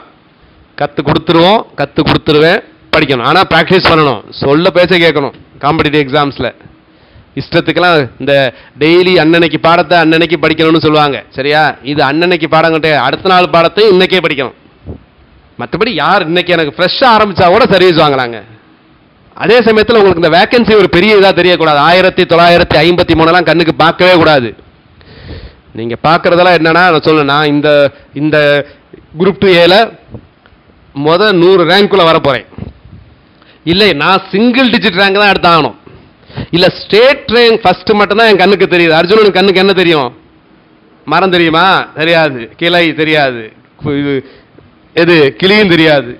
எனக்கு எதுவுமே கண்ணு மட்டும் தான், கண் கருவிலி மட்டும் தான் தெரியும். அப்ப அது மாதிரி படிக்கணும். அந்த மாதிரி படிக்கணுங்க. காம்படிட்டிவ் எக்ஸாம் இருக்கிற 3 months அந்த மாதிரி பண்ணிட்டீங்கன்னா அதுக்கப்புறம் லைஃப் ஃபுல்லாக ஜாலியாக இருக்கலாம். அதுக்கப்புறம் நீங்கள் விருப்பப்பட்ட படிப்புக்கு அடுத்து படிக்கலாம். ஒரு ஜாப் வாங்கிட்டீங்க அப்படின்னா உங்களுக்கும் நிறைய வீட்டில் இருந்து உங்களுக்கு சப்போர்ட் கிடைக்கும். ஏன்னா இந்த நேரத்தில் எல்லாருமே என்ன பண்ணுவாங்க அப்படின்னா, எல்லாருமே நிறைய வீட்டில் இருந்து உங்களுக்கு தான் சப்போர்ட்லாம் இருக்காது. நிறைய என்கரேஜ் பண்ணுவாங்கன்னா டிஸ்கரேஜ் பண்ணுவாங்க. வீடு ஃபுல்லாக எல்லா இடத்துலையும் டிஸ்கரேஜ் தான் பண்ணுவாங்க. இது எதுக்கு வீண் முயற்சின்மா நிறைய பேர். இதே நீங்கள் வேலை வாங்கிட்டு போயிட்டீங்கன்னு வச்சுங்களே, விடாமுயற்சின்மா. அப்போ வீண் முயற்சியை விடாமுயற்சியாக மாற்றுறது உங்கள் கையில் தான் இருக்குது. எந்த வயசுலையும் படிக்கலாம். 22 வயசுலையும் சர்வீஸ் வாங்கியிருக்காங்க ஸ்டூடெண்ட்டாக பார்த்துருக்கேன். என்னோட ஸ்டூடெண்ட்டு 35 வயசுலையும் ஸ்டேட் ஃபர்ஸ்ட் எடுத்துருக்கிறாங்க. நிறைய சர்வீஸ் வாங்குறவங்க யாருன்னா ஃப்ரெஷர்ஸ் தான். ஞாபகம் வச்சுக்கோங்க. குரூப் 2 டாப் 10 வந்து பார்த்தீங்கன்னா 6 பேர் ஃப்ரெஷர் ஃபர்ஸ்ட் குரூப் 2 எழுதி அந்த இதில் ஸ்டேட் ரேங்க் வாங்கினாங்க.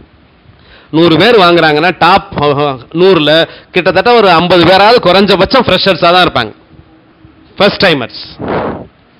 ஏற்கனவே இருக்கிறவங்களும் அவங்களோட தப்பை திருத்திக்கிட்டா மட்டும்தான் சர்வீஸில் வாங்க முடியும்.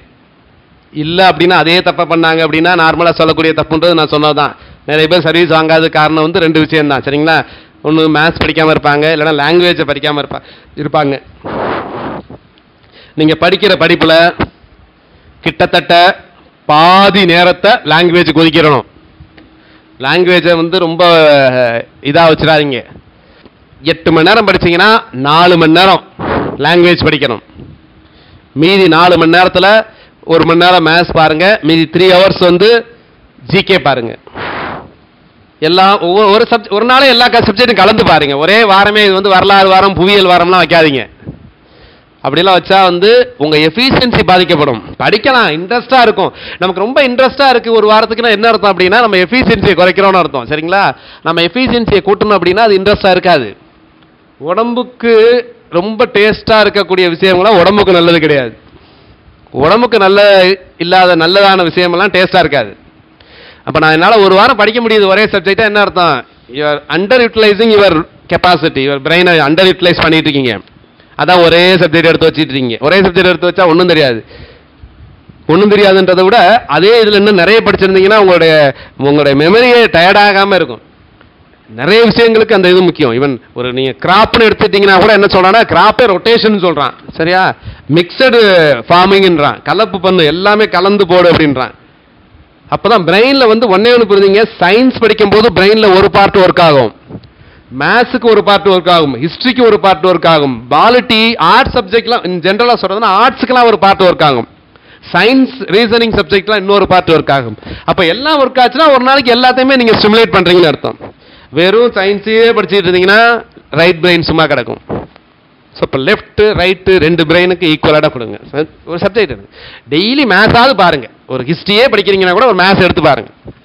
2-3 ப்ராப்ளம் சால்வ் பண்ணி பாருங்க. நிறைய சால்வ் பண்ணும்போது இந்த கேர்லெஸ் மிஸ்டேக்ஸ்லாம் விடாது, அந்த கான்சன்ட்ரேஷன்ஸ் வரும்.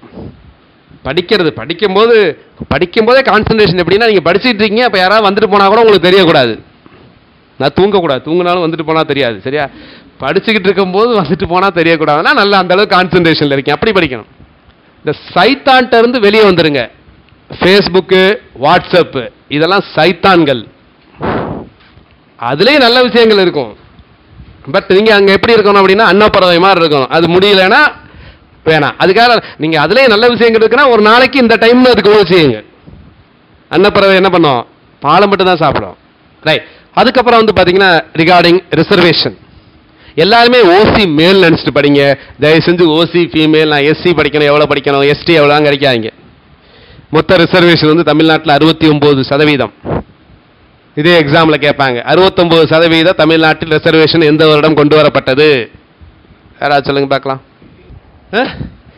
1994. எந்த சட்ட திருத்தத்தின் மூலமாக? ஏன் சட்ட திருத்தம்னா, according to the constitution of India and the supreme court judgement, no reservation should exceed 50%. But தமிழ்நாட்டில் 69% இருக்கு.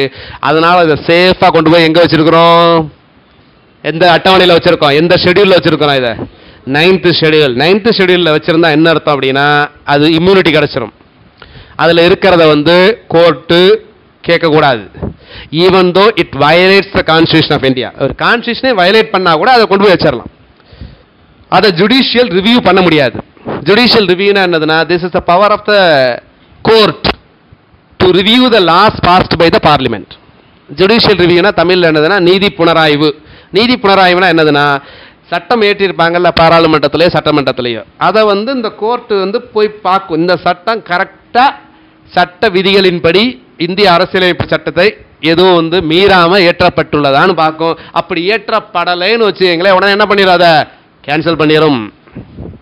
பார்லிமெண்ட்லேயே பாஸ் பண்ணா கூட கேன்சல் பண்ணிடும். அப்படிப்பட்ட ஒரு அமெண்ட்மெண்ட் சொல்லுங்க பார்க்கலாம். அந்த அமெண்ட்மெண்ட்டை பார்லிமெண்ட்ல பாஸ் பண்ணிட்டாங்க, ஆனா ஜட்ஜ்மெண்ட் சுப்ரீம் கோர்ட் என்ன பண்ணிட்டாங்க, அது செல்லாதுன்னு சொல்லிட்டாங்க. என்ன அமெண்ட்மெண்ட் யாருக்கா தெரியுமா? ரீசெண்டா நடந்தது. Yes, NJAC, national judicial appointing commission. அதை பாத்தீங்கன்னா கொலீஜியத்துக்கு கொண்டு வந்துட்டாங்க. அந்த ரிப்போர்ட் இது பண்ணிட்டாங்க. ஸோ அந்த மாதிரி விஷயங்கள்லாம் நிறைய பண்ணுவாங்க. அது மாதிரி பண்ணக்கூடாதுன்னா கொண்டு போய் 9th ஷெடியூலில் போகணும். அதே இப்போ சுப்ரீம் கோர்ட் எதுனா சொன்னாங்க ரீசெண்டாக, நீ 9th ஷெடியூலில் போகிறதெல்லாம் நாங்கள் போய் எட்டி பார்ப்போம், நீங்கள் பாட்டுக்கு எல்லாத்தையும் கொண்டு போய் இங்கே போடக்கூடாது, அதையும் நாங்கள் எடுப்போம். ரிசர்வேஷனு 69% எத்தனை நாள் வச்சிருப்பீங்க? ரிசர்வேஷனுங்கிறது founding fathers of the constitution என்ன சொன்னாங்க அப்படின்னா, ஒரு 10 வருஷம் வச்சுக்கலாம். நாங்கள் நீங்கள் தள்ளி 50, 60, 70 வருஷம் ஆகுது. அப்போ ஒவ்வொரு நீங்கள் படிக்க இது எல்லாமே இன்ட்ரெஸ்டான விஷயங்கள் தான். ஹிஸ்ட்ரியை தவிர, ஹிஸ்ட்ரி மட்டும்தான் நீங்கள் கொஞ்சம் நடந்த சம்பவங்கள், அது கொஞ்சம் இன்ட்ரெஸ்டாக வரவழைச்சிக்கணும். இன்ட்ரெஸ்டே வரவழைச்சிக்கணும். ஹிஸ்ட்ரி பிடிக்கலன்னு கிடையாது. நிறைய பேர் ஹிஸ்ட்ரி பிடிக்காதுக்கு என்ன காரணம்? இயர்கள் இருக்கு. இயர்ஸ் ரொம்ப இயர்ஸ் கிடையாது, வருடங்கள், சில வருடங்கள் தான் முக்கியம். அது நீங்கள் படிக்க ஆட்டோமேட்டிக்காக வந்துடும். உங்களுக்கு புதுசாக பார்க்கும்போது அப்படி தான் தெரியும். உங்களுக்கு கான்ஸ்டியூஷன் ஆர்டிகல் 400 முக்கியம் தேவையில்லை, சரிங்களா? 400ல் ஒரு 40-50 தான் ரொம்ப முக்கியம். அது எதுன்னு தெரியணும். ஸோ அதுக்கு தான் உங்கள் கிளாஸில் உங்களுக்கு சொல்லுவாங்க எது முக்கியம். நான் சில இதெல்லாம் உங்களுக்கு அனுப்புவேன், வாய்ஸ் ஃபைல்ஸ், எதெல்லாம் முக்கியம், எந்தெந்த இதெல்லாம் முக்கியம்னு, எந்தெந்த ஆர்டிகல்ஸ் முக்கியம்னு பார்க்க. அடிக்கடி என்னென்ன ஆர்டிகல்ஸ் கேட்குறாங்க. இப்போ கரண்ட்டோட தொடர்புடையது என்ன? ஒவ்வொரு சப்ஜெக்டுக்கும் கரண்ட்டோட தொடர்புடையது இருக்கும். ஹிஸ்ட்ரிக்கும் கரண்ட்டோட தொடர்புடையது இருக்கும். ராமானுஜரின் சமய கொள்கைக்கு என்ன பெயர்? அல்லது ராமானுஜர் எந்த ஊரில் பிறந்தார்? எந்த ஊரில் பிறந்தார்? ராமானுஜர் வைணவ சமய சீர்திருத்தவாதி. எந்த ஊரில் பிறந்தான்? சொல்லுமா, ஏதாவது ஒரு சொல்லுமா. ஈரோட்டில் பிறந்தாராம், சைவ சமய பற்றி. அப்போ எங்கே குழம்பிட்டாங்க அவங்க? அதுக்காக தான் நான் வெறும் ராமானுஜர் மட்டும் சொல்லலை, அதோட கூட என்ன சொன்னேன், வைணவ சமயம்னு சொன்னேன், சரிங்களா? நீங்கள் சொல்கிற ராமானுஜர் யாரு? கணித மேதை ராமானுஜர். இவர் பிறந்த, நான் சொன்னவர் பிறந்த ஊரும் ராஜீவ்காந்தி இறந்த ஊரும் ரெண்டும் ஒன்று தான். ஸ்ரீபெரும்புதூர். அந்த ஸ்ரீபெரும்புதூர் ஏன் கண்டிப்பா ராமானுஜரை பத்தி கொஸ்டின் இருக்கும். ஏன் ராமானுஜரை பத்தி கொஸ்டின் இருக்கும்? ஏன்னா 1000 ஆண்டு இப்பதான் போன வாரம் தான் முடிஞ்சது. ஒரு பெரிய ஃபங்க்ஷன், பெரிய விழா எடுத்தாங்க. 1000வது ஆண்டு அத்வைதா அப்படின்னு சொல்றாங்க. அத்வைதா அப்படிங்கிறது ஆதிசங்கரோட இதுக்கு பேர் தான் அத்வைதா. துவைதம், துவைதா, இதெல்லாம் என்னது? அந்த சமயத்தோட அந்த அவங்களோட ப்ரொபனன்ஸ் ஆஃப் ஐடியாலஜிக்கு பேர் விசிஷ் அத்வைதா. இதெல்லாம் நீங்கள் பக்தி மார்க்கம்னு ஒன்று இருக்கும், அதில் படிக்கணும். சூஃபி சயின்ஸ் அண்டு மற்ற இதில் உள்ள ஹிஸ்ட்ரி, ஜாகிரஃபியை பொறுத்த வரைக்கும் உங்கள் இந்தியன் ஜாகிரஃபி இருக்கும், வேர்ல்டு ஜாகிரஃபி இருக்கும். ஹிஸ்ட்ரியை பொறுத்த வரைக்கும் எது மட்டும்தான்? இந்தியன் ஹிஸ்ட்ரி மட்டும்தான். எக்கனாமிங்கும் போது இந்தியன் எக்கனாமி, வேர்ல்டு வந்துடும். பாலிட்டிங்கும் போது இந்தியன் பாலிட்டி மட்டும்தான். இந்திய அரசியலமைப்பு எந்த வருடம் ஏடிஎம்கே நிறுவப்பட்டதுன்னு கேட்பான். எந்த வருடம் ஏடிஎம்கே நிறுவப்பட்டது? எப்பமா சொல்லு, தப்பா இருந்தாலும் பரவாயில்லமா சொல்லுமா. 19 தெரியுமா அப்படின்னா, 19 உலகத்துக்கே தெரியும், சரியா? 1900 தெரியும். என்ன 73 2 தெரியல. இப்போ ஆப்ஷன்ல 72 இருக்கு, 73 இருக்கு. இப்போ அது ரொம்ப மோசம், சரியா? இது அதை விட மோசம், சரியா? அந்த மாதிரி தான் இருக்கும், சரிங்களா? அப்போ அந்த இது தெரியணும், சரிங்களா? ஆப்ஷன் சில சமயம் ஆப்ஷன் நல்லது, சில சமயம் ஆப்ஷன் இருக்கிறதையும் குழப்பி விட்டுரும். அதனால தான் நீங்கள் எப்படி இருக்கணும் அப்படின்னா, ஒரு கொஸ்டினை படித்த உடனே அது ஆன்சர் தெரிஞ்சுட்டு அந்த ஆன்சர் ஆப்ஷனில் இருக்கான்னு பார்க்கணும் ஒழிய இந்த நாளில் எது நல்லா இருக்கும். சில பேருக்கு மேத்ஸ் கொஸ்டின் தான் ரொம்ப ஈஸியாக இருக்கும். ஏன்னா படிப்பான், மேத்ஸ் கொஸ்டின் படிக்கும்போது ஒரு கூடையில் 40 பந்துகள் இருந்தது அப்படின்னாவே அதுக்கு மேலே படிக்கவே மாட்டான், சி போட்டுருவான். அடுத்து ஒரு வேலையை அவ்வளோதான் முடிஞ்சு போச்சு, அதுக்கப்புறம் என்ன போட்டுருவான்? சி போட்டுருவான். ஏன்னா போன வருஷம் பியா போட்டோம் வரல, இந்த வருஷம் சியா போடலாம். அப்போ அடுத்த வருஷம் ஏ தான். சரியா? ஸோ ஒவ்வொரு கொஸ்டினும் முக்கியம். இப்போ நடந்து முடிஞ்ச குரூப் 4ல் பார்த்தீங்கன்னா ஒரு கொஸ்டினில் வித்தியாசத்தில் 200 ரேங்க் முன்னாடி பின்னாடி போயிடும். 200 ரேங்க். ஒரு நாள் கவுன்சிலிங் வரவங்க எல்லாம் ஒரே மார்க் உள்ளவங்க தான். அப்போ ஒரே ஒரு கொஸ்டின் நீங்கள் மிஸ் பண்ணீங்கன்னா, ஒரு 2-3 கொஸ்டின் மிஸ் பண்ணீங்கன்னா வேலையே கிடைக்காது. ஞாபகம் வச்சுக்கோங்க. 600 வேகன்சி இப்போ 1953. 1953 யாருக்குமே கிடையாது. ஞாபகம் வச்சுக்கோங்க. ஒரு ஆளுக்கு அதிகபட்சம் 700-800 வேகன்சி தான் இருக்கும். அதுக்கு மேலே கிடையாது. ஏன்னா ரிசர்வேஷன் இருக்கு எல்லாருக்குமே. நான் வந்து ஃபார் எக்ஸாம்பிள் ஒரு எஸ்சியா இருந்தேன்னா நான் ஓபிசி போஸ்ட்ல போய் நான் போய் பங்கேற்க முடியும், இது பண்ண முடியாது, கம்ப்ளீட் பண்ண முடியாது. எனக்கு எம்பிசியில் கிடையாது. எஸ்சினா எஸ்சிக்குள்ள தான், பிசினா பிசிக்குள்ள தான், பிசி முஸ்லீம்னா பிசி முஸ்லீமுக்குள்ள தான். இந்த ஓசின்னு ஒன்று ஜென்ரல் இருக்குல்ல, அதுக்கு வேணா எல்லாருமே போகலாம். அப்போ தமிழ்நாட்டில் ரிசர்வேஷன் எவ்வளவு? ரிசர்வேஷனை பற்றி ஒரு விஷயம். ரிசர்வேஷன் பிசியை பொறுத்த வரைக்கும் பிற்பட்ட வகுப்பினருக்கு 26.5%, முஸ்லிம்ஸ்க்கு வந்து 3.5%, மிகவும் பிற்படுத்தப்பட்ட வகுப்பினர் மோஸ்ட் பேக்வர்ட் கிளாஸ் 20%, எஸ்சிக்கு 15%, எஸ்சி அருந்ததியர் கம்யூனிட்டிக்கு 3%. அப்போ மொத்தத்தில் எஸ்டிக்கு 1%, மொத்தத்தில் கூட்டிங்கன்னா 69%. அப்போ 31% என்னது? General category. அப்போ முதல் 31% ஃபில் பண்ணிட்டு தான் மற்றவங்களுக்கு வருவாங்க. அப்போ ஜென்ரல்லையும் பார்த்தீங்கன்னா மேல் ஃபீமேல் 2 இருக்கு. ஃபீமேலுக்கு ரிசர்வேஷன் எப்பவுமே உண்டு. ஒவ்வொரு கேட்டகரிலையும் 30% உண்டு. தனியாக 30% கிடையாது. It is called horizontal reservation. இன்டர்வியூல கொஸ்டின் கேட்டாங்க குரூப் 1ல. What is the difference between horizontal reservation and vertical reservation? BC, MBC, SC, STs are what? The vertical reservation. The reservation inside every reservation is called horizontal reservation. இப்போ woman ரிசர்வேஷன்ங்கிறது பிசிக்குள்ள இருக்கும், எம்பிசிக்குள்ள இருக்கும், எஸ்சிக்குள்ள இருக்கும். பிஹெச்ங்கிறது என்னது? பிசிக்குள்ள இருக்கும், எம்பிசிக்குள்ள இருக்கும், எல்லாத்துலயும் இருக்கும். பிஎஸ்டிஎம்ங்கிறது ஹரிசாண்டல் ரிசர்வேஷன். பிஎஸ்டிஎம் என்னது? Person studied in Tamil medium. Tamil medium இது யாருக்கு வார்? இது நிறைய பேர் கொஸ்டின் கேட்டாங்க. சரிங்களா சார், யாருக்கு சார் இது eligible? Person studied in Tamil மீடியம்னு சொல்றாங்க. இது யாருக்கு அப்படின்னா தமிழ் மீடியத்தில் டிகிரி படிச்சிருக்கணும். the qualification for the examination, இந்த எக்ஸாமினேஷனோட குவாலிஃபிகேஷன் என்ன? டிகிரி. அது தமிழ் மீடியத்தில் படிச்சிருக்கணும். நீ +1 +2 எதில் படிச்சவே தேவையில்லை. 10th 12th வரைக்கும் தமிழ் மீடியமே படிக்கல, இங்கிலீஷ் மீடியம். பட் டிகிரி மட்டும் தமிழ் மீடியம் எலிஜிபிள். 12th வரைக்கும் தமிழ் மீடியம், ஆனால் டிகிரி இங்கிலீஷ் மீடியம் எலிஜிபிள் வராது. சர்டிஃபிகேட் வாங்கணும். அதுக்கு ஒரு தனியாக 20% இடஒதுக்கீடு இருக்கு. எக்ஸ்ட்ராவே நீங்கள் வந்து என்ன பண்ணிக்கலாம்? தனியாகவே படிக்கலாம். சில பேர் டிகிரி முடிச்சு இப்போ பிஇ முடிச்சவங்க திரும்ப என்ன பண்ணுவாங்க? ஒரு கோர்ஸ் போட்டு பிஏ ஹிஸ்ட்ரியோ பிஏ தமிழே போட்டு படித்து சர்வீஸ் இது வாங்கிக்கலாம். நீங்கள் ரிசர்வேஷன் நிறைய பேர் இப்போ படிச்சுட்டு இருக்காங்க அந்த மாதிரி. ஸோ அப்போ நீங்கள் படிக்கும்போது ஓசி மேல் நினச்சிட்டு படிக்கணும். ஓசி ஃபீமேல் கூட கட் ஆஃப் கம்மி, ஓசி மேல் நினச்சிட்டு படிக்கணும். ரைட். ஆன்லைனில் நிறைய ஸ்டூடெண்ட்ஸ் டவுட் கேட்டிருக்கிறாங்க. சரிங்களா? சில பழைய டவுட்ஸ் ஏற்கனவே சொன்னேன் சார். இந்த 88 days ப்ரிப்பரேஷன்ஸ் போதுமா? கண்டிப்பாக போதும். மோர் தென் சஃபிஷியன்ட். 60 நாளில் ஒன்றும் தெரியாமல் படித்தே போனதுக்கு முந்தின குரூப் டே வாங்கினாங்க. 60 நாள் தான். ஆனால் அந்த 60 நாளும் ஃபுல் டைம் படிப்பு தான் ஃபஸ்ட்டு. படிப்புக்காக சாப்பாடை கூட தியாகம் பண்ணுவாங்க. நம்ம சாப்பாட்டுக்காக தியாகம் பண்ணுவோம். சரிங்களா? ஸோ அந்த மாதிரி படிக்கணும். how many questions in history அதான் நான் சொல்லிட்டேன். வேறு ஆன்லைனில் டவுட் கேளுங்க. இங்கே இருக்கிறவங்க ஏதாவது டவுட் இருந்ததுனாலும் கேளுங்க. இது வரைக்கும் நம்ம பார்த்தது ஏதாவது டவுட் கேளுங்க. ரைட். கட் ஆஃப் ரேஞ்ச் அப்படின்னு கட் ஆஃப் பற்றி கேட்கறது ரொம்ப மடத்தமாக. சரிங்களா? ஒரு எக்ஸாம் நடக்கிறதுக்கு முன்னாடியே கட் ஆஃப் என்னன்ட்டு போன குரூப் 4க்கு ஒரு செமினாருக்கு முன்னாடி கட் ஆஃப் சொல்லியிருந்தா என்ன சொல்லியிருப்பான் அப்படின்னா ஒரு 180 பண்ணால் நல்லதுப்பா. ஏன்னா போன தடவை 178 தான் ஸ்டேட் ரேங்கே. போன குரூப் 4ல் 180 தான் ஸ்டேட் ரேங்கே வந்திருக்கும். இப்போ நீங்கள் அப்போ 180 எடுத்தா வரும்னு கிடைச்சா இந்த வருஷம் 182 எடுத்தவனுக்கே கிடைக்கல.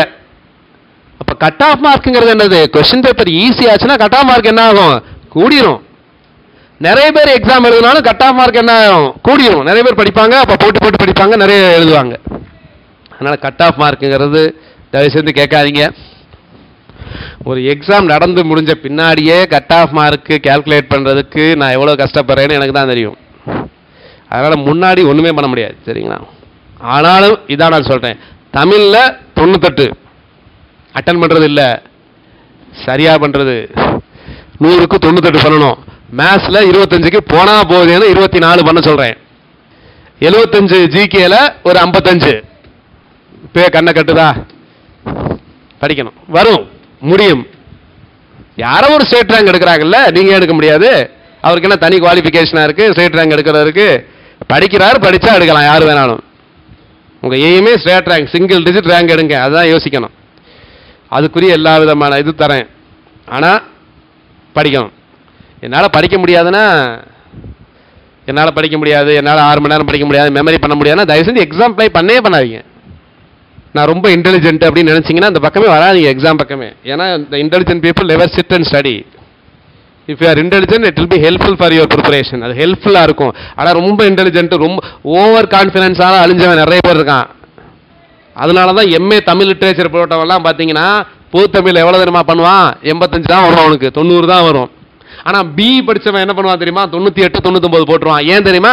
பிஇ படித்தவன் என்ன பண்ணுறான்னா, ஐயோ எனக்கு ஒன்றுமே தெரியாது அப்படின்ட்டு திரும்ப உயிரெழுத்துற என்னன்னு படிப்பான். அவன் ஆவுக்கு எத்தனை மாத்திரை, ஆவணாவுக்கு எத்தனை மாத்திரையெல்லாம் படிக்க ஆரம்பிப்பான். சரியா? எம்ஏ தமிழுக்கு என்னது? நம்ம படித்ததே எம்ஏ தமிழ்.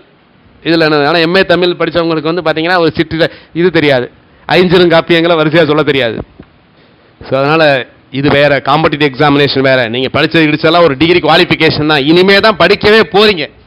நீங்கள் 89% இன்ஜினியரிங் எடுத்தாலும் எதாக இருந்தாலும் சரி, உங்களுக்கு சப்ஜெக்ட் நாலேஜெலாம் இருக்காது. சரிங்களா? இதுதான் படிக்க போகிறீங்க. எம்எஸ்சி மேத்ஸ் படித்தாலும் எல்லாமே மறந்துடுங்க. எனக்கு எதுவுமே தெரியாதுன்னு நினச்சிட்டு படிச்சிங்கன்னா வேலை வாங்கலாம். எதுவுமே தெரியாது ஆனால் எதை படித்தாலும் என்னால் படிக்க முடியும். சிலபஸ் வச்சு படிங்க, கண்டிப்பாக வாங்கிடலாம். சரிங்களா? நிறைய கொஸ்டின் கேட்டிருக்காங்க ஆன்லைனில். Registering degree in employment office, very good, நல்ல கொஸ்டின். நான் இந்த வேலை கவர்மெண்ட்டில் வேலை வாங்கினேன்னா எம்ப்ளாய்மெண்ட்டில் ரெஜிஸ்டர் பண்ணணுமா அப்படின்னு கேட்குறேன். எம்ப்ளாய்மெண்ட்டில் ரெஜிஸ்டர் பண்ணுறது அவசியமே கிடையாது. எம்ப்ளாய்மெண்ட்டில் வேலை வாங்கணுன்ட்டு ரெஜிஸ்டர் பண்ணீங்க அப்படின்னா ரிட்டையர்மெண்ட்டுக்கு 4 நாளைக்கு முன்னாடி நோட்டிஃபிகேஷன் வரும், வேலை கிடைக்குது அப்படின்ட்டு, இன்டர்வியூக்கு வர சொல்லும். அதாவது எம்ப்ளாய்மெண்ட்டில் நீங்கள் ரெஜிஸ்டர் பண்ணணும்னு அவசியம் இல்லை. பண்ணுறதுனா பண்ணி வச்சுக்கங்க, அது யாரும் கேட்க போகிறதில்ல. அங்கே போய் போகும்போது எம்ப்ளாய்மெண்ட் நம்பர்லாம் கேட்க மாட்டாங்க.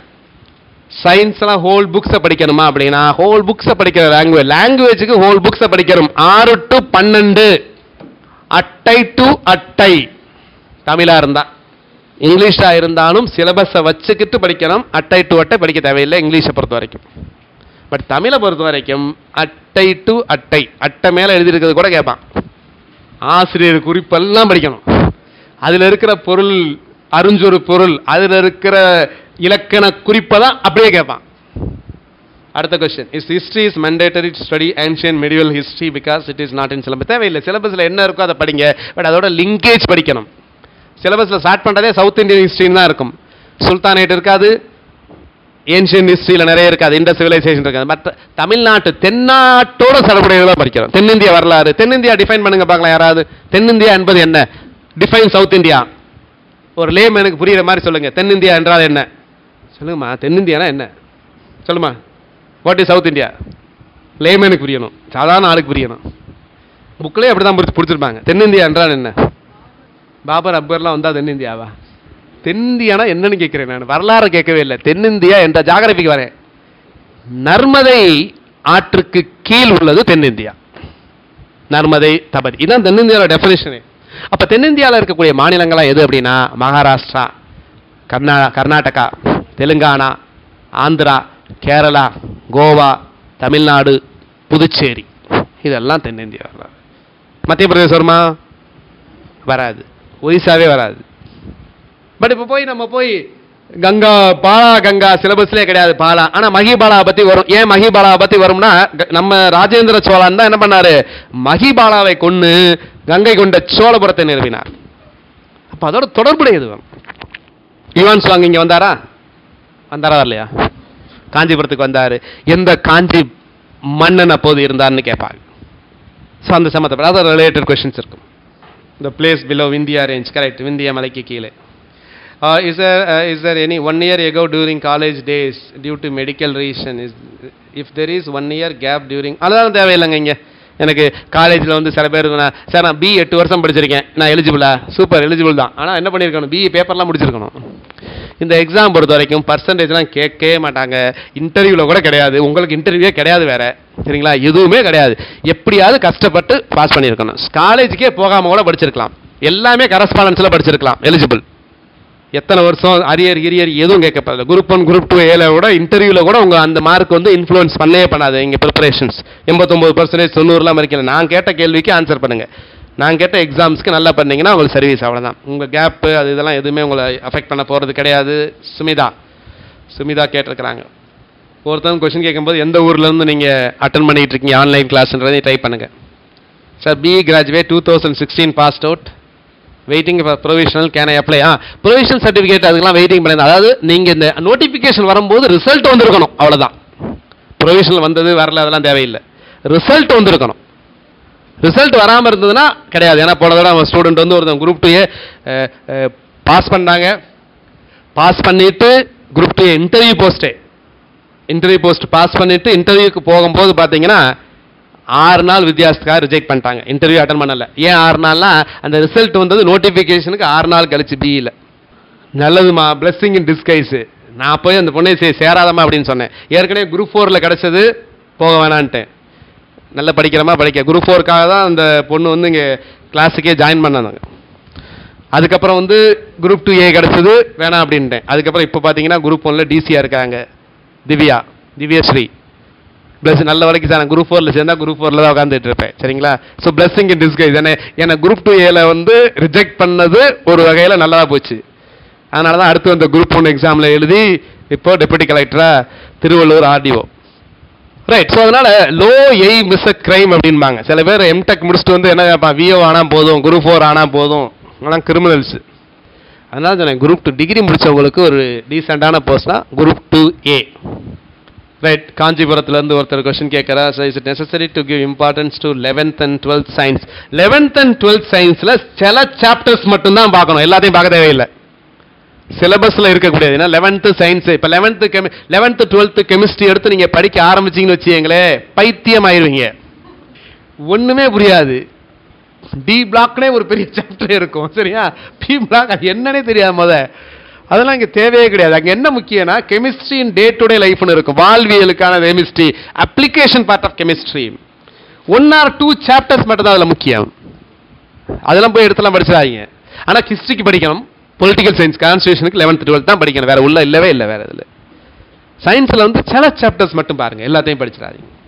இந்த அப்ளை பண்ணும்போது இந்த ப்ரொவிஷனலுக்கு சர்டிஃபிகேட் நம்பர் அதுன்னு கேட்பாங்க.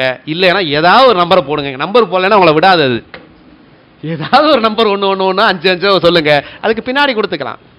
அரியர் வச்சு ரிசல்ட்டுக்காக வெயிட்டிங்னா வராது, சரியா? அப்ளை பண்ண முடியாது, எலிஜிபிளே வராது. நோட்டிஃபிகேஷன் வரும்போது ரிசல்ட் வந்திருக்கணும். அந்த ஒரே ஒரு பேப்பராக இருந்தால் கூட அதோட ரிசல்ட் வந்திருக்கணும். வரலைன்னா பின்னாடி அலோவ் பண்ண மாட்டாங்க. அதனோட டிகிரி அது அஸ்ஸான் டேட். நீங்கள் வந்து டிகிரி உங்கள் கையில் இருக்கணும். டிகிரி அவார்டுனா ரிசல்ட்டாக வந்திருக்கணும். ப்ரொவிஷனல் பிரச்சனை இல்லை. 9th ஹிஸ்ட்ரி படிக்கணுமா அப்படின்னா 9th ஹிஸ்ட்ரியில் இருக்கக்கூடிய சிலபஸை படிக்கணும், சரிங்களா? 9th ஹிஸ்ட்ரியில் ஏன்ஷியன் மெடிவல் இருந்ததுன்னா அதில் இருக்கக்கூடிய சில இது இருக்குது. இப்போ தக்கான இந்திய வரலாறு, தென்னிந்திய வரலாறு வந்து பார்த்தீங்கன்னா 9th சில போர்ஷனில் இருக்கும், 11th சில இதில் இருக்கும். அதில் இருக்கிறத சிலபஸில் இருக்கிறத மட்டும் பாருங்க. பட் ஹிஸ்ட்ரிங்கிறதுனா ஒன்றுக்கு ஒன்று தொடர்புடையதுன்றதுனால மற்றதும் படிக்கணும். விஜயநகர பேரரசு கண்டிப்பாக சிலபஸில் இருக்குது, நல்லா புரிஞ்சுங்க. விஜயநகர பேரரசு இருக்குது. நான் வெறும் சேர சோழ பாண்டியர் மட்டும் கிடையாது, தென்னிந்தியானா விஜயநகரம், பாமனி கிங்டம், மராத்தியர்கள், அதெல்லாம் அங்கே வந்துடும். ஏன்ஷியன் 9th உண்டு, அதை படிக்கணும். ஓல்டு சமச்சீர் புக்ஸ் எல்லாம் இப்போ தேவையில்லை. அது நீங்கள் இந்த புக்கெல்லாம் முடிச்சிட்டிங்கன்னா அதை படிக்கணும். ஏன்னா இதை விட ஓல்டு சமச்சீர் புக் கொஞ்சம் நல்லாவே இருக்கும். ஏன்னா அதுலேருந்து கொஞ்சம் சமச்சீருங்கிறது என்ன அப்படின்னா கொஞ்சம் எல்லாருமே எளிமையாக படிக்கணும் அப்படிங்கிறதுக்காக தான் பண்ணது தான் சமச்சீர் புக்கு, சரிங்களா? இப்போ வந்து பார்த்தீங்கன்னா அடுத்து இந்த 11th 12th வந்து கிட்டத்தட்ட 15 வருஷமாக மாற்றவே இல்லை. அதனால தான் நமக்கு எது கஷ்டமாக இருக்குது, நீட் எக்ஸாம் கஷ்டமாக இருக்குது. இப்போ ஒரு கமிட்டி போட போகிறாங்க, சரிங்களா? கமிட்டி போட்டு ICSE, CBSE, கேம்பிரிட்ஜ் இதோட யூனிவர்சிட்டி சிலபஸ்லாம் ஃபிக்ஸ் பண்ணி +1 +2 கொண்டாட போகிறாங்க. அதுக்குள்ளே நீங்கள் வேலை வாங்கிட்டு போயிருங்க, இல்லைன்னா அதெல்லாம் படிக்கணும், சரியா? ஃபஸ்ட்டு 11th கொண்டாடுவாங்க, அப்புறம் 12th கொண்டாடுவாங்க. ஸோ காலேஜில் கேப் இருக்குது, அதெல்லாம் தேவையே கிடையாது, சரிங்களா? How to prepare science. சயின்ஸில் வந்து என்ன சொல்லலாம், சார் எனக்கு பயாலஜி வந்து எனக்கு ரொம்ப கஷ்டமாக இருக்குது அப்படின்னா, பயாலஜி கஷ்டம்னா ஒரே தான், என்னது? நீ படிக்கலைன்னு அர்த்தம், அவ்வளோதான். படித்தா பயாலஜி ஈஸி. பயாலஜியில் புரிஞ்சிக்கக்கூடிய விஷயங்கள்லாம் ஒன்றும் கிடையாது, எக்ஸப்ட் ஜெனட்டிக்ஸ் சம்மந்தப்பட்டது தவிர மற்ற எல்லாத்துலேயும் அது மெமரி தான். அதுலேயும் கொஞ்சம் புரிஞ்சுக்கிட்டு படிச்சீங்கன்னா நல்லது. ஏன் செல்லின் தற்கொலை பைகள் லைசோசோம் ஆகும் அப்படிங்கிறது கேட்கணும், பார்க்கணும். ஏ வந்து செல்லின் ஆற்றல் அலகு mitochondria. the powerhouse of the cell is mitochondria. the suicidal bag of the cell is என்னது? Lysosome. the kitchen of the cell என்னது? ஒரு செல்லின் சமையலறை என்று அழைக்கப்படுவது எது? ஒரு செல்லின் ஒரு உறுப்பு. எந்த உறுப்பு? குளோரோபிளாஸ்ட். குளோரோபிளாஸ்ட்னா என்னது? எங்க இருக்கும்? அதுதான் சமையல், அதான் கார்போஹைட்ரேட்ஸ். சரிங்களா? அது கார்போஹைட்ரேட்ஸ் எல்லாம் வேணும்ல, ஸ்டார்ச் இதெல்லாம் வேணும்ல, அதுதான். அந்த கார்போஹைட்ரேட்ஸ் அப்படியே இருக்காது. பாடிக்கு வந்து அந்த கார்போஹைட்ரேட்ஸ் என்னவா மாற்றணும்? எனர்ஜியா மாற்றணும். அந்த எனர்ஜியை மாத்திர வேலையை தான் யார் பார்க்குறா? மைட்டோகாண்ட்ரியா. செல்லை வந்து அட்டாக் பண்ண வருது. செல்லை அட்டாக் பண்ண வரும்போது தன்னோட உயிரை கொடுத்து செல்ல அழிவுல இருந்து காப்பாத்துறதான் யாரு? லைசோசோம். அதனால தான் அதுக்கு பேரு suicidal bag of the cell. So கொஞ்சம் விஷயங்கள் மெமரி பண்ணாலும் கொஞ்சம் புரிஞ்சுக்கிட்டு படிச்சீங்கன்னா நல்லா இருக்கும். ஹிஸ்டரியிலையும் புரிஞ்சுட்டு படித்தா நல்லா இருக்கும். பேட்டில் ஆஃப் பிளாசி எந்த வருஷம்? 1757. Battle of third battle of Panipat எந்த வருஷம்? மூன்றாம் பானிபட்டு போர் எந்த வருடம்? சொல்லுமா, எந்த வருஷம்? 17. நீ ஃபர்ஸ்ட் தாமா சொல்ற, முதல் 2 எழுத்து சொல்ற, அடுத்து சொல்லுமா. 1754லாம் கிடையவே கிடையாது, எந்த வாரமே கிடையாது. 1754. 1764ல வேணா பக்ஸா நடந்தது. 1754ல கிடையாது. 1761 1761 படிக்கிறதே கிடையாது. நிறைய ரிவைஸ் பண்ணணும். சரிங்களா? நம்ம எப்பவுமே லேட் ரியலைசேஷன் தான், அப்படி இருந்துடாதீங்க. 11வது படிக்கும் போது எப்படி தோணும்? 10வது ஒழுங்கா படிச்சிருக்கலாமேனு தோணும். காலேஜ் போகும்போது என்ன தோணும்? 12வது ஒழுங்கா படிச்சிருக்கலாமேனு தோணும்.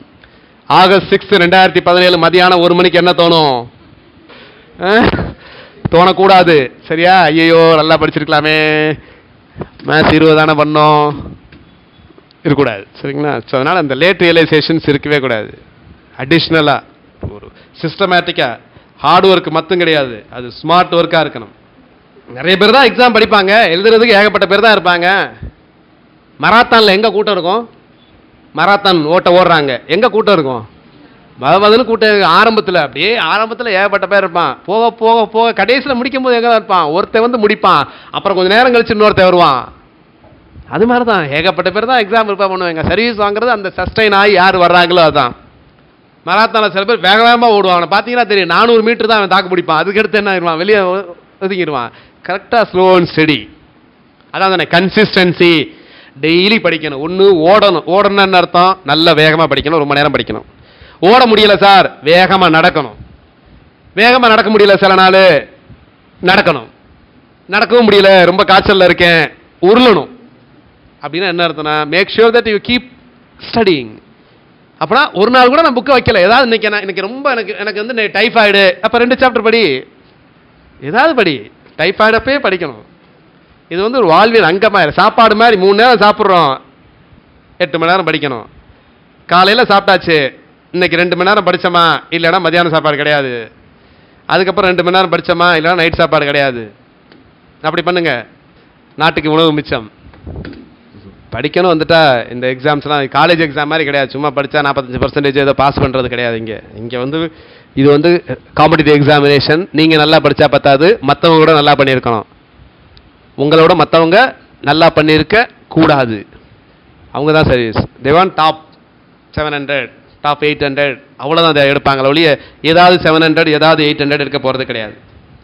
கரெக்ட். அதாவது மற்ற நேரத்தில் பார்த்தீங்கன்னா உங்களுக்கு நான் சொன்னேன் ஏற்கனவே, மற்ற நேரத்தில் நிறைய எக்ஸாம்ஸ் இருக்கும். இந்த எக்ஸாம் அந்த எக்ஸாமானு சேர்ந்து படிச்சுட்டு இருப்பாங்க. இப்போ இருக்கிறது உங்களோட ஒரே எக்ஸாமினேஷன், ஒரே ஒரு இதாக வச்சுக்கங்க. மற்ற எக்ஸாம்ஸ் ப்ரிப்பேர் பண்ணலாம், தப்பு கிடையாது. சரி, பட் உடனே எனக்கு வாங்கணும் அப்படின்னா ஒரே எக்ஸாமினேஷன் தான். நீங்கள் பார்க்கலாம், இதில் கூட நிறைய பார்க்கலாம். நீங்கள் டிஸ்கவரி சேனல் அப்படின்னு பார்ப்பாங்க. ஒரு சிங்கம் இருக்கும், சரிங்களா? மான் ஓடும், 2 மான் இருக்கும். இந்த மான் அந்த மான் ரெண்டையுமே பார்த்துட்டு போகும். கடைசியில் பார்த்தீங்கன்னா இதுவும் தப்பிச்சு போயிடும், அதுவும் தப்பிச்சு போயிடும். ஒரே ஒரு மானை துரத்துச்சுன்னு வச்சுங்களேன், கண்டிப்பாக என்ன ஆகும்? பிடிச்சிரும். ஆற்றுல ஒரு கால் சேத்துல ஒரு கால்னு சொல்லுவாங்கள்ல, அது மாதிரி. எய்ம் இதுதான் ரேங்க்கு, யார் வேணாலும் வாங்கலாம். எல்லாருமே இங்கே இருக்கிற ஒவ்வொரு ஆளுமே ஸ்டேட் ஃபர்ஸ்ட் எடுக்கிறதுக்கு தகுதி வாய்ந்தவர்கள் தான். ஆனால் படிக்கணும். வேறு என்ன டவுட்ஸ்? Online students. ஸோ இது வந்து உங்களுக்கு மார்னிங் பேட்சுங்க. மார்னிங் பேட்சுங்கும் போது டெய்லி நடக்கும். Almost daily 10 to 1 including test. அடுத்த வாரத்துலேருந்து டெய்லி வீக்லி 2 டெஸ்ட்டோட சேர்ந்து வந்துடும். 10 to 1 கிளாஸஸ் நடக்கும். சில நாள் ஃபுல் டே கிளாஸஸ் இருக்கும். சரிங்களா? சரி, லாங்குவேஜ் கிளாஸ்லாம் ஃபுல் டே கிளாஸ்லாம் வந்துடும். அடுத்து வந்து இந்த கிளாஸஸ் வந்து இங்கே உங்களுக்கு நடத்துகிறது தான் அப்படியே லைவாக போயிட்டுருக்கும். ஆன்லைன்லையும் ஸ்டூடெண்ட்ஸ் இப்போ கிட்டத்தட்ட ஒரு 56 பேர் அட்டன் பண்ணிகிட்டு இருக்கிறாங்க ஆன்லைனில். ஸோ நீங்கள் ஆன்லைனில் எந்தெந்த ஊர்லேருந்து அடிச்சிட்டு இங்கே டைப் பண்ணுங்கள் ஆன்லைன் ஸ்டூடெண்ட்ஸ். ஸோ ஆன்லைனுங்கும் போது இங்கே நடக்கிற கிளாஸ் அப்படியே ரெக்கார்டிங்கில் போகும். சப்போஸ் நீங்கள் ஒரு நாள் வரலைன்னா கூட நீங்கள் வீட்டில் இருந்து ஆன்லைன் அட்டன் பண்ணிக்கலாம். இல்லை ஒரு கிளாஸ் வந்து இங்கே கவனிச்சுட்டு திரும்ப போய் வீட்டில் எல்லா கிளாஸ் ரூம் ஸ்டூடெண்ட்ஸையும் ஆன்லைனில் நான் என்ரோல் பண்ணிடுவேன். உங்களுக்கு மெயில் வந்துடும். ஒரே ஒரு தடவை நீங்கள் என்ரோல் பண்ணிட்டீங்கன்னா நீங்கள் எந்த கிளாஸை வேணாலும் எப்போ வேணாலும் எத்தனை தடவை வேணாலும் பார்க்கலாம். ஒவ்வொரு தடவைக்கும் நீங்கள் ரெக்வஸ்ட் பண்ண தேவையே கிடையாது. ஒரே ஒரு தடவை நீங்கள் என்ரோல் பண்ணிட்டீங்கன்னா போதும். It will be there in your list. எல்லா கிளாஸும் ஸ்டார்டிங் ஃப்ரம் 1. ஆன்லைன் ஸ்டூடெண்ட்ஸ்க்கு இன்னொரு எக்ஸ்ட்ரா இதுவும் கொடுப்பேன். பழைய கிளாஸ் லிங்க்ஸும் கொடுத்துருவேன் நான். சரிங்களா? சில பேர் எக்ஸ்ட்ரா பார்க்குறேன்னா அப்போ லாஸ்ட் இயர் நடந்தது இல்லை, லாஸ்ட் நடந்தது அதோட லிங்கே நீங்கள் பார்த்துக்கலாம் தேவைப்படும் போது எக்ஸ்ட்ராஸ். ஸோ ஆன்லைன் கிளாஸஸ் வந்து இப்போ பார்த்தீங்கன்னா லைவ், மற்ற நேரத்தில் பார்த்தீங்கன்னா அது வந்து ரெக்கார்டரில் இருக்கும். ஓல்டு சமச்சீர் புக்ஸ் ஷுட் பி ஸ்டடி. சரிங்களா? மாத்தினிங்கிறது துபாயிலிருந்து அட்டன் பண்ணிக்கிட்டு இருக்காங்க கிளாஸ். இப்போது கிட்டத்தட்ட ஒரு 7-8 பேர் ஃபாரின் ஸ்டூடெண்ட்ஸ் இருக்காங்க இப்போ படிச்சுட்டு இருக்காங்க. இந்த கிளாஸில் என்ரோல் பண்ணியிருக்கிறாங்க. யூஎஸ், சிங்கப்பூர், மற்ற இடத்துல இருந்தோம். மோஸ்ட்லி வந்து ஹவுஸ் ஒய்ஃப்ஸ், அவர் ஹஸ்பண்ட் வந்து அங்கே ஃபாரினில் ஒர்க் பண்ணிகிட்டு இருப்பாங்க. அது மாதிரி அங்கே ஃபாரினில் வேலை பார்த்து படித்து இங்கே ஜாயின் பண்ணவங்களும் இருக்காங்க. குரூப் 2 ஓடி டிசிடிஓவாக இருக்காங்க. ரைட். செஞ்சி, திருவண்ணாமலை, நாமக்கல், ஹோசூர் ஒருத்தன் கொஸ்டின் கேட்டிருக்காங்களா, அட்டன் பண்ணிகிட்டு இருக்காங்க அங்கங்க. சார் ஒயில் ஸ்டடிங் ஒரு இது நிறைய பேத்துக்குள்ள பிரச்சனை வந்து ஒருத்தன் கேட்டிருக்கிறாங்க. Sir while studying feeling tired after an hour, how to study 10 hours continuously. நீங்கள் 10 மணி நேரம் படிக்க சொல்கிறீங்க, ஆனால் நான் 1 மணி நேரம் படித்தோடனேயே மயங்கி விழுந்துறேன் மாதிரி அவங்க பேசுகிறாங்க. சரிங்களா? அதாவது 1 மணி நேரம் படித்தோடனே அவங்களுக்கு டயர்ட் ஆகிடுதான். இதே 3 மணி நேரம் வந்து பாகுபாலி படத்தையோ இல்லை அதை கூட விட்டுருங்க, இது கூட 3 மணி நேரம் தான். நம்மால் டெஸ்ட் மேட்சையே டாஸ் போட்டதுலேருந்து 5 நாள் பார்த்துட்டு அப்புறம் ஹைலைட்ஸ் வேறு பார்ப்பான். உங்களை வந்து வயலில் இறங்கி வெயிலில் அது இப்போ தெரியும் உங்களுக்கு எப்படி இருக்குது. வெயிலில் நாற்று நட்டு இதாக பண்ண சொல்கிறோம், நிழலில் உட்காந்து படிக்கிறீங்க. ரைட். ஒன்று சொல்கிறேங்க, எனக்கு படிக்கும்போது கான்சன்ட்ரேஷன் குறையுது இல்லை எனக்கு டயர்ட் ஆகிடுது அப்படின்னு சொன்னீங்கன்னா ஒரே ஒரு வேலை தான். என்ன ஒரே ஒரு வார்த்தை தான் நான் சொல்லுவேன், உங்களுக்கு இந்த வேலை தேவையில்லை, உங்களுக்கு இந்த வேலை அவ்வளோ நெசசிட்டி இல்லை, இது இல்லைனாலும் உங்களால் இருக்க முடியும். அதுக்கு I can give you case studies. இப்போது இந்த எக்ஸாம் அன்னைக்கு, யூனிவர்சிட்டி எக்ஸாம் அன்னைக்கு காலையில் ஒரு 7-8 மணிக்கு புக்கை படிச்சுட்டு இருப்பீங்க, 10 மணிக்கு எக்ஸாம். சரியா? அப்போது என்னைக்காவது கம்ப்ளைண்ட் பண்ணிருக்கீங்களா, அந்த டிவி சத்தம் என்ன வந்து அஃபெக்ட் பண்ணுது, என்ன பக்கத்தில் கேட்குற இந்த அஃபெக்ட் ஆகுது, அப்போ எப்படி ஏறும் பார்த்துருக்கீங்களா? அப்போ என்ன அர்த்தம் அப்படின்னா, அப்படி படிக்கக்கூடிய பொட்டன்ஷியல் நமக்கு இருக்குது, அதை வெளிக்கொணரவில்லை. 1 hour படித்தவங்கள எனக்கு டயர்ட் ஆகுதுன்னா என்ன அர்த்தம்? ஃபஸ்ட்டு இந்த எக்ஸாம் மேலே உங்களுக்கு இன்ட்ரெஸ்ட் இல்லை. ரெண்டாவது வந்து ஏதோ உங்கள் அப்பா சொல்கிறதுக்காகவோ உங்கள் அம்மா சொல்கிறதுக்காகவோ இந்த எக்ஸாம் படிக்கிறீங்க. உங்களுக்கு வந்து அது யார் லேடியா ஜென்ஸான்னு தெரியலை. சரிங்களா? இந்த எக்ஸாம் படித்து வேலைக்கு போகிறத விட ஹவுஸ் ஒய்ஃப் ஆகிறதுக்கு தான் உங்களுக்கு ரொம்ப பிடிக்குது. அப்படி இருந்தால் இந்த எக்ஸாம் படிக்கும்போது டயர்டாக தான் ஆகும். ஒரு கேஸ் ஸ்டடி இங்கே நடந்த விஷயம் நான் ஏற்கனவே சொல்லியிருக்கிறேன். சரிங்களா? என்ன அப்படின்னா, ஒருத்தர் வந்து இப்போ ஒரு ஸ்டூடெண்ட்டு அவங்க அப்பா வந்து சேர்த்து விட்டு போனார். அவங்க அப்பா 50,000 சம்பாதிச்சிட்டு இருந்தார் ஒரு ப்ரைவேட் கம்பெனியில். அவர் வந்து சேர்த்து விட்டு போனார். சேர்த்து விட்டு போனால் அந்த பையன் ஒரே பையன் தான். அவர் மேனேஜர் கேடரில் இருக்கார், சீனியர் மேனேஜர். 50,000 60,000 சம்பளம். பார்த்தீங்கன்னா ஒழுங்காக படிக்கவே மாட்டான். ஏதோ அப்பா அதனால சும்மா கிளாஸுக்கு வருவான், எல்லா கிளாஸும் அட்டன் பண்ணிடுவான். ஒரு டெஸ்ட்லாம் எல்லாம் கம்மியாக மார்க்கே வரும். அந்த எக்ஸாமில் பாஸே பண்ணவே இல்லை. அதுக்கப்புறம் திரும்ப வந்து அவங்க அப்பா சேர்த்து விட்டார். எப்படியாவது படிக்கட்டும், இந்த வருஷமும் படிக்கட்டும் அப்படின்னு சொல்லி சேர்த்து விட்டார். திடீர்னு கொஞ்சம் நாளில் பார்த்தீங்கன்னா அவன் படிக்க ஆரம்பித்தான். நிறைய டெஸ்ட்லாம் நிறைய மார்க் எடுத்தான். குரூப் 2A தான். போன குரூப் 2A இல்லை, அதுக்கு முந்தின குரூப் 2A. இந்த குரூப் 2Aல தான் வேலை வாங்கிட்டு வந்தான். அவனோட ரேங்க் கூட ஞாபகம் இருக்குது. கிட்டத்தட்ட ஒரு ஓவரால் ரேங்க் வந்து ஒரு 500 சில்லற. எம்பிசி அவன் வந்தான், வேலை வாங்கிட்டு வந்தான். வேலை வாங்கிட்டு வந்தானே ஸ்வீட் கொண்டாந்து கொடுக்கும்போது அப்புறம் தான் அவன் ஃப்ரெண்ட்ஸ் எல்லாம் இருக்கும்போது அப்புறம் தான் அந்த ஃப்ரெண்ட்ஸ் எல்லாம் சொன்ன பின்னால தான் தெரியும் எனக்கே. அப்புறம் தான் அவனே கூப்பிட்டு விசாரிச்சு. அப்புறம் பார்த்தீங்கன்னா இந்த இடையில வந்து பார்த்தீங்கன்னா அவங்க அப்பா வந்து ஒரு ஆக்சிடெண்ட்டில் இறந்துட்டார். அப்போது அது வரைக்கும் அவன் படிக்காமல் இருந்தவன் அப்பா 60,000 சம்பளம் வாங்கிட்டு இருந்தாங்க. அப்போ இறந்த பின்னாடி பார்த்தீங்கன்னா இப்போ அவங்க வீட்டோட சம்பளம் வந்து 0 வருமானம். அப்போ வீட்டுக்கு ஒவ்வொரு தடவையும் போகும்போது என்ன சொல்லுவாங்க, அம்மாவை பார்க்கும்போது வீட்டுக்கு போகும்போது என்ன சொல்லுவாங்க அப்படின்னா, படிக்கணும், எப்படியாவது வேலை வாங்கக்கூடிய அந்த சிச்சுவேஷனில் இருந்ததுனால அவன் படிக்க ஆரம்பித்தான். அப்போ அவனால் படிக்க முடிஞ்சது தான். நம்மளால எல்லாராலையும் படிக்க முடியும். டயர்டாகாம 12 மணி நேரம் படிக்க முடியும். நான் 10 மணி நேரம் சொல்லுவேன், 8 மணி நேரம் உங்களை டெய்லி படிக்க சொல்லுவேன். ஆனா 8 மணி நேரம் நீங்க போய் படிச்சு பாருங்க, அப்பதான் உங்களுக்கு தெரியும் 8 மணி நேரமே பத்தாதுன்னு தெரியும். இங்கெல்லாம் ஸ்டூடெண்ட்ஸ் இருக்கிறாங்க, இங்க ரேடியன் இங்க சென்னையில் ஹாஸ்டல்ல இருக்கிறாங்க, அவங்கலாம் 12 மணி நேரம் 14 மணி நேரம் படிக்கக்கூடியவங்க. ஒருத்தர் சொல்லுவார், அங்கே பக்கத்தில் ஒருத்தர் ஒரு கார் எடுப்பார். அவர் சொல்லுவார், சார் காலையில் 3 மணிக்கு நான் கார் எடுத்துகிட்டு போவேன் வேலைக்கு, அங்கேயும் உட்காந்து படிச்சுட்டு இருப்பான். நைட்டு 12 மணிக்கு காரை கொண்டாந்து நிற்பாத்துவேன், அப்போது 2-3 பசங்க, அந்த பசங்க படிச்சுக்கிட்டே இருக்காங்க சார். அங்கேயே இந்த டிஎன்பிஎஸ்சி படிக்கிற பசங்க பக்கத்துலாம் திருட்டே நடக்காது. ஏன்னா எப்போவுமே வீட்டில் லைட் எரிஞ்சுக்கிட்டு இருக்கும், எப்போயும் கொண்டாந்து ஒருத்தர் இருந்துகிட்டே தான் இருப்பான். ஸோ எத்தனை மணி நேரம் படிக்கிறதுன்றது முக்கியம் கிடையாது, சரிங்களா? அதை ஸ்மார்ட்டாக படிக்கணும். அவங்கள 14 மணி நேரம் 18 மணி நேரம் 8 to 10 மணி நேரம் படிக்கலாம். அதனால ஃபுல் டைம் படிக்கிறவங்களுக்கு கிடைக்கும். வேலைக்கு போயிட்டு வந்தே 8 மணி நேரம் 6 மணி நேரம் படிக்கலாம். அப்போ ஃபுல் டைம் உங்களால் படிக்க முடியாதா? படித்தாதான் அந்த எக்ஸாமினேஷன். கிளாஸில் அட்டன் பண்ணுற எல்லாம் சர்வீஸ் வாங்குறது கிடையாது. அதை யாரும் சொல்கிறத கேட்டுட்டு கரெக்டாக படிச்சுட்டு சிஸ்டமேட்டிக்காக ஒவ்வொரு நாளும் ரிவைஸ் பண்ண. நிறைய பேர் சொல்கிற ஸ்டூடெண்ட்ஸ் சொல்கிறது நிறைய மார்க்கு 90% கூட எடுத்துருப்பாங்க. அவங்க சொல்லுவாங்க, என்கிட்ட வந்து சொல்லக்கூடிய விஷயம் தான், சார் நான் வந்து சோம்பேறி, என்னால் படிக்க முடியாது. ஆனால் நீங்கள் என்னென்னலாம் சொல்கிறீங்களோ அதெல்லாம் என்னால் பண்ண முடியும், இதை படிங்க அப்படின்னா படிப்பேன். ஆனால் நானாலாம் எடுத்துட்டுலாம் போட்டுலாம் படிக்கலாம் முடியாது, அப்படிலாம் தெரியாது. அதான் நான் மெயினாக கிளாஸ் வர்றது, கரெக்டாக அந்த சிஸ்டமேட்டிக்காக எழுதுறது, டெஸ்ட் இதெல்லாம் எழுதுறது காரணம் அதான். அது அப்படியே சிஸ்டமேட்டிக்காக போயிட்டு இருக்கணும். அப்படி தான் நிறைய பேர் அந்த மாதிரி சீரியஸ் ஸ்டூடெண்ட்ஸ். கொஞ்சம் ஓவர் கான்ஃபிடென்ட். ஒரு கிளாஸே திரும்ப ரெப்படிட்டிவ் கிளாஸாக இருந்தால் கூட வந்து உட்காருவாங்க. அவங்களாம் பார்த்தீங்கன்னா சர்வீஸ் வாங்கிட்டு போனவங்களோட எல்லாம் சொல்லுவேன் நான். வந்து அது நிறைய கேண்டிடேட்ஸ் இருக்காங்க குரூப் 1 லெவலில் வரைக்கும். ரெப்படிஷனாக இருந்தால் சார் அதே திரும்ப கிளாஸே நான் இருந்தால் கூட அட்டன் பண்ணேன். இப்போ திரும்ப புதுசாக ஒரு விஷயம் எனக்கு புதுசாக தெரிஞ்சால் கூட பரவாயில்ல, இல்லை எல்லாம் தெரிஞ்சுன்னா ரெப்படிஷன், அவ்வளோதான். எனக்கு ஒரு ரிவிஷன். இந்த எக்ஸாம் பொறுத்தவரை ரிவிஷன்றது ரொம்ப முக்கியம். ஒரு தடவை படித்தாலும் யாருக்கு நிற்காது. இங்கே யாருக்கு ஒரு தடவை படித்தா அப்படியே நிற்கும்? பசுமரத்தாணி போல ஒரு தடவை படித்தா அப்படியே நிற்கும், பசுமரத்தாணி போல அப்படின்னு இருக்கவங்க யாராவது இருந்தால் கை தூங்க பார்க்கலாம். நல்ல வேலை இங்கே யாரும் அந்த வியாதியஸ்தர்கள் கிடையாது. அப்படி இருந்தால் வியாதி, அது வியாதி, பெரு வியாதி. அது படித்தது அப்படியே நிற்கிது, அப்போ வியாதி இருக்குது, ஏதோ நடக்க போகுது உங்களுக்கு. போய்ங்க, படித்தா மறக்க தான் செய்யும். மறந்தாதான் மனுஷன். மறக்கலை, எனக்கு படித்ததெல்லாம் மறக்கலைன்னா எல்லாம் ஏர்வாடிக்கு போயிடுவோம். நம்ம லைஃப் ஒழுங்காக போயிட்டு இருக்குன்னா என்ன காரணம் அப்படின்னா, நிறைய விஷயங்கள் என்ன பண்ணிட்டு இருக்கோம், மறந்துட்டு இருக்கிறதுனால தான் லைஃப் ஸ்மூத்தாக போயிட்டு இருக்கு. எல்லாம் ஞாபகத்தில் இருந்துச்சு தான். அதனால தான் சில சமயம் நடந்த விஷயங்கள்லாம் இப்போ நினச்சி பார்த்தா சிரிப்பாக வரும். ஒரு விஷயத்துக்கு இப்போ அழுதுருப்போம், ஐயா முறையோன்னு பயங்கரமாக டிப்ரெஸ்ட் ஆகிருப்போம். அதை இப்போ நினச்சி பார்த்தோம்னா ஏண்டா அப்படி இருந்தோன்ற மாதிரி இருக்கும். அப்போ இனிமேல் ஏதாவது நடந்தால் கூட இப்போ இருக்காதீங்க. ஏன்னா பின்னாடி யோசிச்சு பாருங்க, இப்போ நம்ம இருக்கிறோம்ல, இது என்ன ஒரு 6 மாதம் கழிச்சு நினச்சா சிரிப்போம் அப்படின்றத நினச்சிங்கனாவே அந்த இது இருக்காது, சரிங்களா? ஸோ அதனால் நல்ல இந்த டைம் வந்து அதிகபட்சம் டைமும் கிடையாது, கம்மியான டைமும் கிடையாது, கரெக்டாக சஃபிஷியன்ட் 3 months கிட்டத்தட்ட. மோஸ்ட்லி வீக் டேஸில் வரவங்க எல்லாமே மோஸ்ட்லி இங்கே இருக்கிறவங்கலாம் ஃபுல் டேஸாக தான் இருப்பீங்க. இப்போ நேற்று வீக்கெண்டு கிளாஸ், அதில் வேணால் நிறைய பேர் பார்த்தீங்கன்னா வேலை பார்க்குறவங்களா இருப்பாங்க. பட் நீங்கள் ஃபுல் டே. அதனால் கிட்டத்தட்ட காந்தி சொன்னார்ல 1942 குவிட் இந்தியா மூமெண்ட், என்ன சொன்னார்? Do or die. இங்கே டைக்கெல்லாம் வேலையே கிடையாது, சரியா? படிச்செல்லாம் யாரும் செத்து போனதெல்லாம் கிடையாது, சரியா?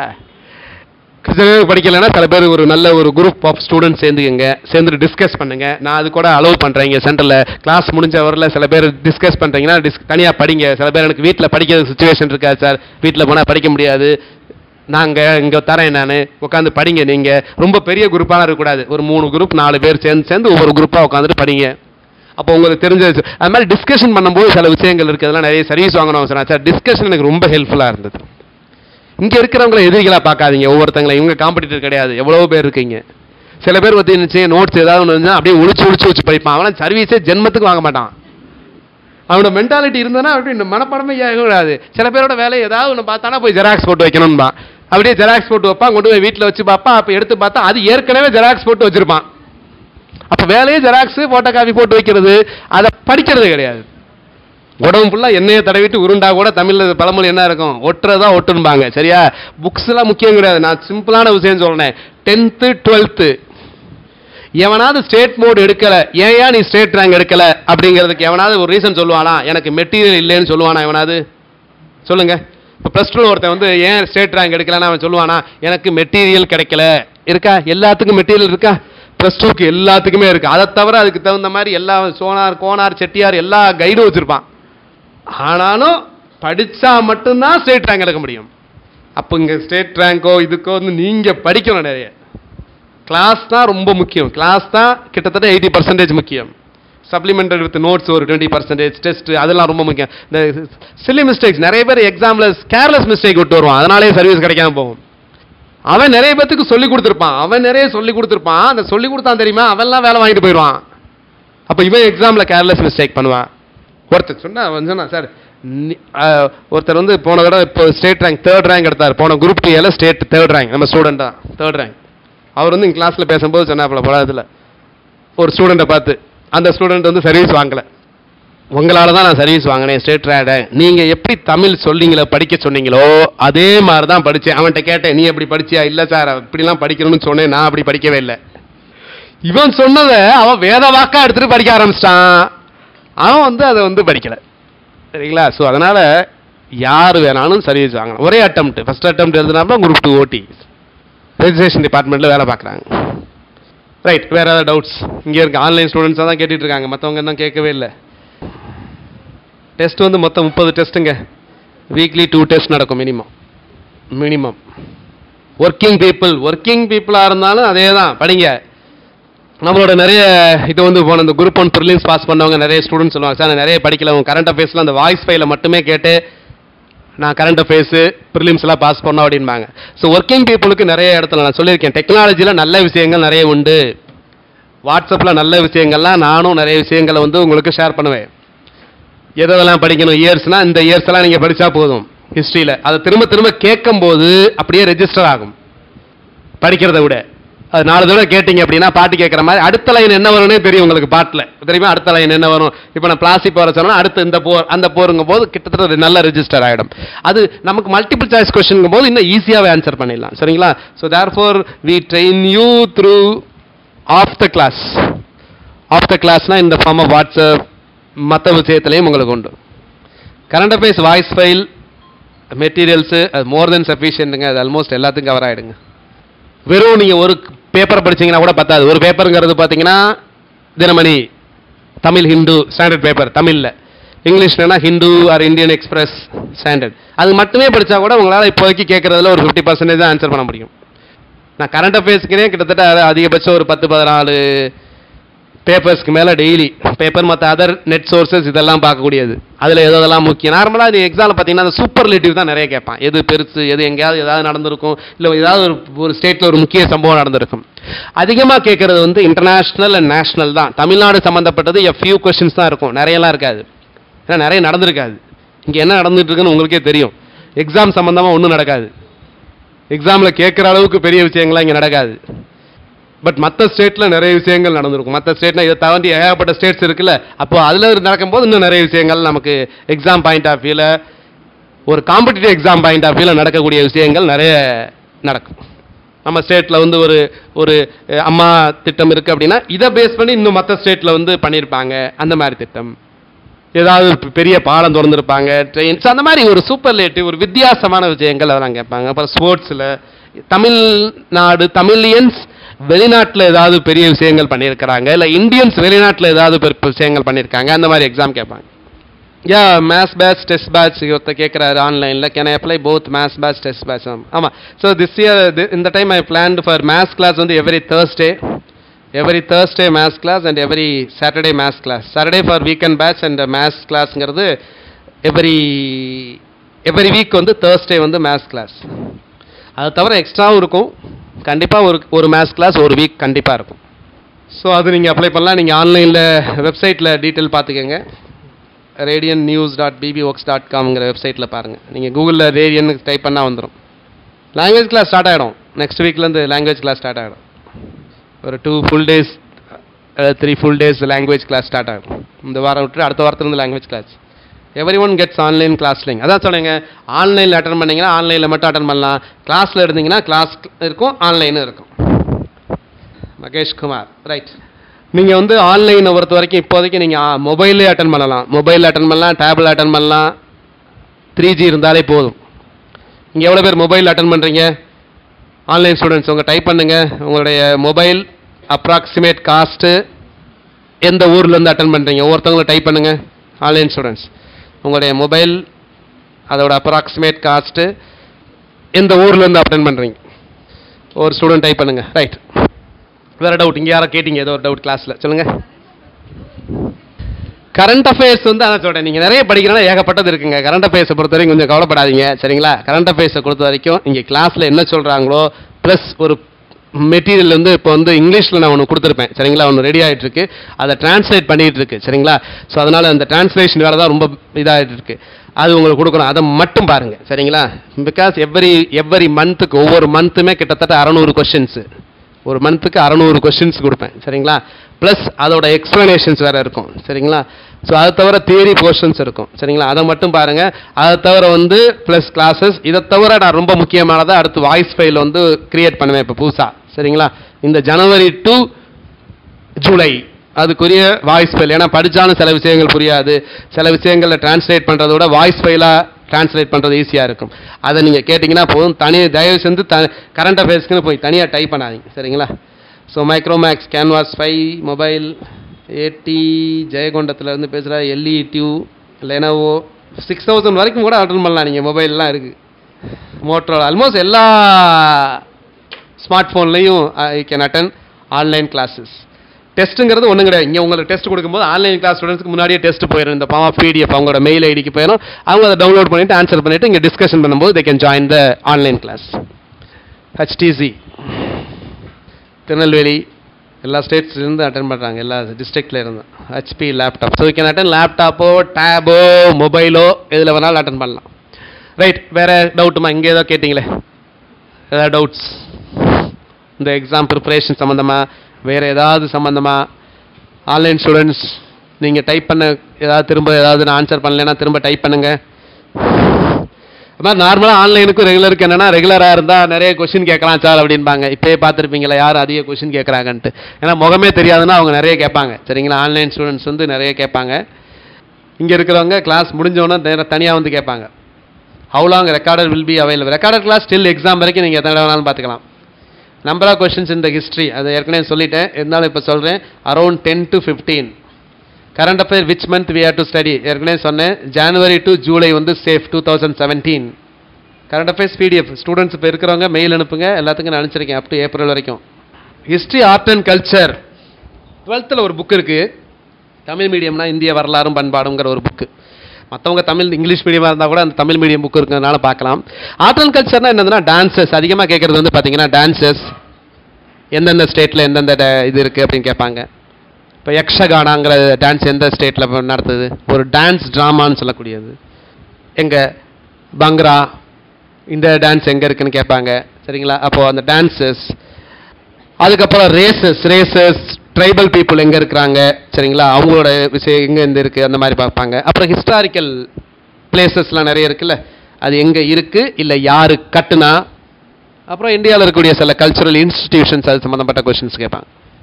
How to study constitution of India? Constitution of இந்தியாங்கிறது நீங்கள் ஆர்டிக்கல் வைஸு இருக்கிறதுல நிறைய பேருக்கு ஓரளவு ஈஸின்னு சொல்லக்கூடியது வந்து கான்ஸ்டியூஷன் ஆஃப் இந்தியா தான். முதல்ல அதில் உள்ள சில கான்செப்ட்லாம் புரிஞ்சுட்டு அதுக்கப்புறம் சில முக்கியமான ஆர்டிகல்ஸ் எல்லாம் தெரிஞ்சுக்கணும். 11th 12th புக்கு எடுத்து படிங்க, கொஞ்சம் நல்லாயிருக்கும். ஃபேக்கல்ட்டியோட முக்கியத்துவம் என்ன அப்படின்னா, வெறும் கொஷின்ஸ் எல்லாம் வெறும் ஸ்கூல் புக்கில் இருந்து கேட்கறது இல்லை, அதை மட்டும் நல்லா புரிஞ்சுக்கங்க. ஸ்கூல் புக்கை தாண்டி வரும், எஸ்பெஷலி ஃபார் குரூப் 2 எக்ஸாமினேஷன்ஸ்க்கெல்லாம். அப்போ ஒரு ஃபேக்கல்ட்டி அப்படிங்கிறது ஈக்குவல் டு அவங்க வேறு புக்ஸு இதெல்லாம் ரெஃபர் பண்ணியிருப்பாங்க, அவங்க படித்தவங்களா இருப்பாங்க சரிங்களா. ஸோ அதனால் வந்து அதையும் தாண்டி ஸ்கூல் புக்கையும் தாண்டி நிறைய இன்ஃபர்மேஷன்ஸ் தான் நான் ஃபேக்கல்ட்டிக்கு கொடுக்க சொல்லியிருக்கிறேன். School book information plus relevant informations. So that is the advantage you get in the classes. January to April current affairs from which to study, புரியல, நான் அனுப்பிச்சிருப்பேன், அதை பாருங்கள். பிடிஎஃப் மெட்டீரியல் இனிமேல் தாங்க வரும், அந்த கிளாஸ் ஸ்டார்ட் பண்ண பின்னாடி வரும், வெயிட் பண்ணுங்கள், இன்னும் ஒரு நெக்ஸ்ட் வீக்கில் வரும். ஆன்லைன் ஸ்டூடெண்ட்ஸ்க்கெல்லாம் படிக்கலாம். பாலிட்டிக்கு லக்ஷ்மிகாந்த் பக்கா படிக்கலாம். முதல் 11th 12th படிச்சுட்டு லக்ஷ்மிகாந்த் எடுத்து படிங்க. பொலிட்டிக்கல் சயின்ஸ்லாம் அவுட் டு ப்ரிப்பேர் பொலிட்டிக்கல் சயின்ஸ்லாம் அந்த ஸ்கூல் புக் எடுத்து படிங்க, அது ஈஸியாக தான் இருக்கும், சிம்பிளாக தான் இருக்கும். ரைட், வேறு டவுட்ஸ் இங்கே ஏதாவது? அது மாதிரி எந்த ஸ்டேட்டில் உள்ளவங்க கூட இந்த எக்ஸாமினேஷன்ஸ் எழுதலாம் சரிங்களா. அது மாதிரி 30% விமன் ரிசர்வேஷனில் வந்து இந்த வருஷம் என்ன பண்ணியிருக்காங்கன்னா, ஒரு 10% ரிசர்வேஷன் வந்து எக்ஸ்க்ளூசிவ்லி ஃபார் டெஸ்டிடியூட் விடோவுக்கு அதை ரிசர்வ் பண்ணியிருக்காங்க. 30%ல் 3% வந்து டிஃப்ரெண்ட்லி ஏபிள்டு மாற்றுத்திறனாளிகளுக்கு 3%, அது தனியாக எகைன் ஹரிசாண்டல் ரிசர்வேஷன். அது மாதிரி இன்னும் யாரெல்லாம் அந்த எக்ஸாமுக்கு அப்ளை பண்ணாதவங்க இருக்கீங்களா? எவ்வளோ பேர் இருக்கீங்க? எல்லாம் பண்ணிட்டீங்களா? பண்ணலைன்னா கரெக்டாக பண்ணிடுங்க. ஜென்ரல் தமிழ், ஜென்ரல் இங்கிலீஷ் ரொம்ப கேர்ஃபுல்லாக இருக்கும். அப்புறம் அதில் அப்ளை பண்ணதுக்காக அப்புறம் படிக்க ஆரம்பிச்சிருவீங்க சரிங்களா. வேறு யாராவது அப்ளை பண்ணுறதுல ஏதாவது பிரச்சனை யாருக்காவது வந்திருக்கா? அது மாதிரி இந்த இதெல்லாம் கால்குலேட்டர்ஸ் அதெல்லாம் not allowed in the examination hall. Photograph, signature அதெல்லாம் ரொம்ப பார்த்துங்க, கரெக்டாக இருக்கான்னு பார்த்துங்க. லாஸ்ட் டேட்டை வச்சுக்காதீங்க எக்ஸாமில் எப்போவுமே. 26/5 கடைசி நேரத்தில் தான் எல்லாம் போய் அப்ளை பண்ண வேண்டியது. சரியா? அப்போ பார்த்தா அவரை சொல்லுவாங்க பசங்க, சார் ஹேங் ஆயிடுச்சு. ஆகாதா? ஆகதான் செய்யும். இப்போ அப்ளை பண்ணுங்கள். இதில் என்னத்தை இருக்குது? எந்த சர்டிஃபிகேட்டையும் உங்களை வச்சு அனுப்ப சொல்லலை. அதுக்குரிய நம்பர்ஸு, மார்க்ஸு இதுதான் கேட்க போகிறாங்க. ஃபோட்டோ, சிக்னேச்சர் பண்ணி அது கரெக்டாக அந்த ஃபைல் சைஸ் இருந்து அப்லோட் பண்ண போகிறீங்க, அவ்வளோதான். ஸோ அதனால் சீக்கிரம் ஒரு லாஸ்ட் டேட்டுக்கு ஒரு 5 நாளைக்கு முன்னாடியாவது அப்ளை பண்ணுங்கள். அதுக்கப்புறம் பார்த்தீங்கன்னா ஹேங் ஆகிடும். அப்புறம் சில சமயம் உங்களுக்கு எல்லாம் சப்மிட்டட் கரெக்டுன்னு வரும், அங்கே போய் சேர்ந்துருக்காது. சரிங்க, டேட்டா பேஸில். அதனால் சீக்கிரம் அப்ளை பண்ண வேண்டும். ஒரு 1 வீக்குள்ளே அப்ளை பண்ணிடுங்க. உங்களுடைய கம்யூனிட்டி சர்டிஃபிகேட், அது கம்யூனிட்டி ரிசர்வேஷன்லாம் கரெக்டாக அப்ளை பண்ணுங்கள். இல்லைனா அப்புறம் ஓசின்னு எடுத்துக்குவாங்க. தமிழ் மீடியம் படிச்சிருந்தீங்கன்னா தமிழ் மீடியம்னு அப்ளை பண்ணுங்கள். பண்ணியிருந்தால் மட்டும்தான் எடுத்துக்குவாங்க. சர்டிஃபிகேட் நம்பர் என்ன போட்டு அப்ளை பண்ணணும்னு தெரியாமல் அப்ளை பண்ணாமல் இருக்கேன் சார். ஏதாவது போடுங்கன்னு சொல்லிட்டேன். 11111 உங்களுக்கு ராசி நம்பர் எதுவோ அதை ஒன்று போட்டுருங்க. ப்ரொவிஷனல் இஸ்யூ பண்ணலைன்னா ஏதாவது ஒன்று போடுங்க. 1116666 ஏதாவது நம்பர் போட்டால் தான் எடுத்துக்கும். அதுக்கப்புறம் அதுக்கு ரீசன் சொல்லிக்கலாம். அது ஒன்றும் பெரிய பிரச்சனையே கிடையாது. வேறு ஏதாவது டவுட்ஸ்? இங்கே ஏதாவது டவுட்ஸ், கொஷின்ஸ்? இல்லைனா நம்ம அதுக்கப்புறம் சொல்லுங்கள். நம்ம ரைட், வெரி குட். சில பேர் வந்து ஜென்ரல் தமிழா ஜென்ரல் இங்கிலீஷா, எது சார் நல்லா இருக்கும், எது ஈஸியாக இருக்கும், எது நிறைய ஸ்கோர் பண்ணலாம்? இப்போது 3 கேட்டகரியாக பீப்புள் இருப்பாங்க. ஒருத்தவங்க தமிழ் எடுத்திருப்பாங்க, அதை பற்றி எதுவுமே பேசியிருக்கவே மாட்டாங்க. ஏன் தமிழ் எடுத்தாங்க அப்படின்னா தமிழ் தெரியும், இங்கிலீஷ் தெரியாது. இல்லைனா அதை விட இது நல்லா தெரியும், இல்லை தமிழில் இன்ட்ரெஸ்ட் இருக்கும். இல்லை சில சமயம் தெரியாதனமாக தமிழ் எடுத்திருப்பாங்க, பண்ண முடியாது, மாற்றிக்க முடியாது, வேறு வழியே இல்லை, எடுத்துட்டோன்னு படிச்சுட்டு இருப்பாங்க. தமிழ் ஈஸின்னு நினச்சி மட்டும் தயவு செஞ்சு எடுத்துடாதீங்க. தமிழ் ஈஸி, சீக்கிரம் முடிச்சிடலாம். எத்தனை வருஷம் ஆனாலும் என்ன பண்ண முடியாது, பொதுத்தமிழ் சிலபஸ்லாம் முடிக்க முடியாது. அது எப்போ வந்தது? கல் தோன்றி மண் தோன்றா காலத்து முன் தோன்றிய மூத்த குடி அவங்க எழுதி வச்சிருப்பாங்க ஏகப்பட்ட பேர். அது கொஞ்சம் நெஞ்சம் இருந்தால் கூட படிச்சிருக்கலாம். அந்த தேவையில்லாமல் ஒரு தாத்தா என்ன பண்ணாருன்னா ஊரா தெருவா போய் நிறைய சேகரித்து வச்சதுனால தான் இன்னும் சிலபஸ் நிறைய வந்துருச்சு. படிக்கும்போது அவரை திட்டுவீங்க நீங்கள். யார் அவர்? உவே சாமிநாத ஐயர், அந்த தமிழ் தாத்தா என்று அழைக்கப்படுவோம்.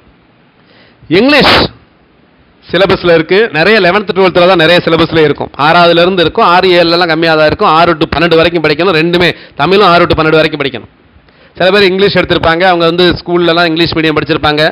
ஸ்கூலில் ஃபுல்லாக இங்கிலீஷ் மீடியம் படித்தவங்க கூட நிறைய பேர் எதான் எடுப்பாங்க, பொதுத்தமிழ் எடுப்பாங்க. ஆனால் ஸ்கூலில் ஃபுல்லாக தமிழ் மீடியம் படித்தவங்க எதுவும் எடுக்க மாட்டாங்க, மோஸ்ட்லி ஜென்ரல் இங்கிலீஷ் எடுக்க மாட்டாங்க. ஸ்கூலில் இங்கிலீஷ் மீடியம் படித்தவங்க ஜென்ரல் இங்கிலீஷ் எடுப்பாங்க. ஜென்ரல் இங்கிலீஷ் ரிலேட்டிவ்லி கம்மியானது சிலபஸ். நல்லா புரிஞ்சுங்க. பொதுத்தமிழை கம்மியாக கம்பேர் பண்ணும்போது படிக்கிறது கொஞ்சம் எளிதானது. அங்கேயும் நிறைய படிக்கணும். நான் சொல்லும்போது எது ஈஸி அப்படிங்கும்போது சரிங்களா, அவங்க ஜென்ரல் இங்கிலீஷ்னா இன்னும் நிறைய நிறைய தான் சிலபஸ். முன்னாடி ஜென்ரல் இங்கிலீஷ் ரொம்ப கம்மியாக இருந்தது, இப்போ கொஞ்சம் இன்க்ரீஸ் பண்ணியிருக்காங்க. பட் தமிழை விட கொஞ்சம் இது. அப்போ ஒருத்தன் இங்கிலீஷ் எடுத்துருவான், ஏன் அவன் தமிழை பற்றி யோசிக்கவே மாட்டான். ஏன்னா அவனுக்கு என்ன பண்ணாது, தமிழ் தெரியாது, இங்கிலீஷ் தான். இன்னொரு ஆள் என்ன இருப்பாங்கன்னா இங்கிலீஷா தமிழா, இதுவா அதுவா. தமிழ் தெரிஞ்சவன் தமிழ் எடுத்துட்டான், இங்கிலீஷ் தெரிஞ்சவன் இங்கிலீஷ் எடுத்துட்டான். ரெண்டுமே தெரியாதவன் என்ன பண்ணுவான் அப்படின்னா இதுவா அதுவா, ரெண்டுமே செமி, இதுவும் ஒரு தெரியாத மாதிரி இருக்கும், இதுவும் தெரியாத மாதிரி இருக்கும். அப்படி இருந்துச்சுன்னா அவங்க ஜெனரல் இங்கிலீஷ் எடுங்க, ஜெனரல் தமிழ் பக்கம் வந்துடாதீங்க. when you have oscillation, if you have oscillation, take general English. oscillation என்ன அர்த்தம் அப்படின்னா ஒன்று ரெண்டும் தெரியாது, இல்லைனா ரெண்டும் தெரியும், அப்போ இங்கிலீஷ் பெட்டர். சரிங்களா? இல்லைனா அதை பற்றி யோசிக்க மாட்டீங்க. சரிங்களா? Okay, right. வேறு ஏதாவது டவுட்ஸ் இருந்தால் கேளுங்க. Otherwise will straight away go to the topic of இன்னைக்கு. ஒரு மேத்ஸ் கிளாஸ் இப்போ எடுக்கணும். மேத்ஸ் வீக்கெண்டில் வரவங்க வரலாம். சில கிளாஸ் ரிப்பீட்டேட்டிவாக இருக்கும், வீக்கெண்ட்லேயும் வந்துட்டு வீக் டேஸில் வந்தீங்கன்னா. உங்களோட ஒர்க் அப்படி இருக்குமா, அது மாதிரி ஷிஃப்ட் மாறி அது வந்துக்கலாம். அது ஒன்றும் பிரச்சனை இல்லை. வீக்கெண்டு வீக் டே எந்த நேரத்துலேயே வந்துக்கலாம். 2 கிளாஸ் கூட அட்டன் பண்ணிக்கலாம். சரிங்களா? எனக்கு தேவை படிக்கணும், வேலை வாங்கணும். படிக்கிற நேரத்தில் ஏதாவது எந்த மாதிரியாவது படிச்சுட்டு படிங்க, சொகுசெல்லாம் பார்க்காதீங்க. கர்மமே கண்ணாயினார் கேள்விப்பட்டிருக்கீங்களா? பசி நோக்கார் பிணி நோக்கார். அப்படியே நமக்கு வந்து என்ன சொகுசு கேட்கும். அப்படியே படிச்சுட்டு இருப்போம், அப்படி படுத்துட்டு படிப்போம், அடுத்த நேரத்தில் ஃப்ளாட்டு. அப்புறம் நீங்கள் அப்படி இருந்தீங்கன்னா இது மாதிரி ஆயிடுவீங்க. பல வேடிக்கை மனிதரை போல இருக்கக்கூடாது. பல வேடிக்கை மனிதரை போல நான் வீழ்வேன் என்று நினைத்தாயோ. நம்ம வீழ்வேன் என்று நினைக்கிறன்றவன் நிறைய பேர் நினச்சிக்கங்க, உங்களுக்கு தெரியாது. நம்ம வீழணும் அப்படின்னு நினைக்கிறவன் அதிகமா, நம்ம நல்லா இருக்கணும்னு நினைக்கிறவன் அதிகமா, வீழணும்னு நினைக்கிறவன் தான் ஏகப்பட்ட பேர் இந்த சொசைட்டியில். அதுக்காக தான் அந்த பாரதியார் அதை சொன்னார், பல வேடிக்கை மனிதரை போல சாப்பிட்டு தூங்கி வீழ்வேன் என்று நினைத்தாயோ அப்படின்ற மாதிரி. ஸோ காசுனாலும் கவர்மெண்ட் காசு. அதனால நிறைய பேர் 2002 போஸ்ட் 2008க்கு அப்புறம் நிறைய பேர் எக்ஸாம்ஸ் எழுதுறாங்க. சாஃப்ட்வேரில் 2 லட்சம் 3 லட்சம் 1 லட்சம் சம்பாதிக்கிறவங்க கூட திரும்ப இந்த எக்ஸாம் எழுதி எனக்கு வேறு ஏதாவது பீஸ்ஃபுல்லாக ஒரு வேலை கிடைச்சா போதும், குரூப் 4 கிடைச்சா போதும், விஏஓ கிடைச்சா போதும்னு சொல்லி வந்தவங்களாம் இருக்காங்க. எம்டெக் கம்ப்யூட்டர் சயின்ஸ் எல்லாம் இருக்காங்க. ரைட். ஆன்லைனுக்கு ஜாயின் பண்ணுறவங்களுக்கு நீங்கள் தனியாக லிங்க் உண்டுங்க, சரிங்களா? இங்கே சென்னை ஜாயின் பண்ணியிருக்கணும், இல்லைனா ஆன்லைனில் ஜாயின் பண்ணியிருக்கணும். சுகுமார் ஆன்லைன் கிளாஸஸ் வந்து உங்களுக்கு வந்து மற்ற கிளாஸ் ரூமுக்கு கிளாஸ் ஃபீயோட கம்மியாக தான் இருக்கும். அதுவும் நீங்கள் இன்ஸ்டால்மெண்ட்லையும் பே பண்ணிக்கலாம். நம்ம ஸ்ட்ரைட்டாகவே இப்போ டாபிக் போயிடலாம். ஒரு மேத்ஸ் டாபிக் எனக்கு பர்சன்டேஜ் எதாவது எடுக்கலான்னு பார்த்துருக்கேன். இல்லைனா கரண்ட் அஃபேர்ஸ் கூட இன்றைக்கி மேத்ஸ் கூட அப்புறம் பார்த்துக்கலாம். அது வரேன். மேத்ஸ் கரண்ட் அஃபேர்ஸ் சின்ன பிரேக் எடுத்துக்கங்க.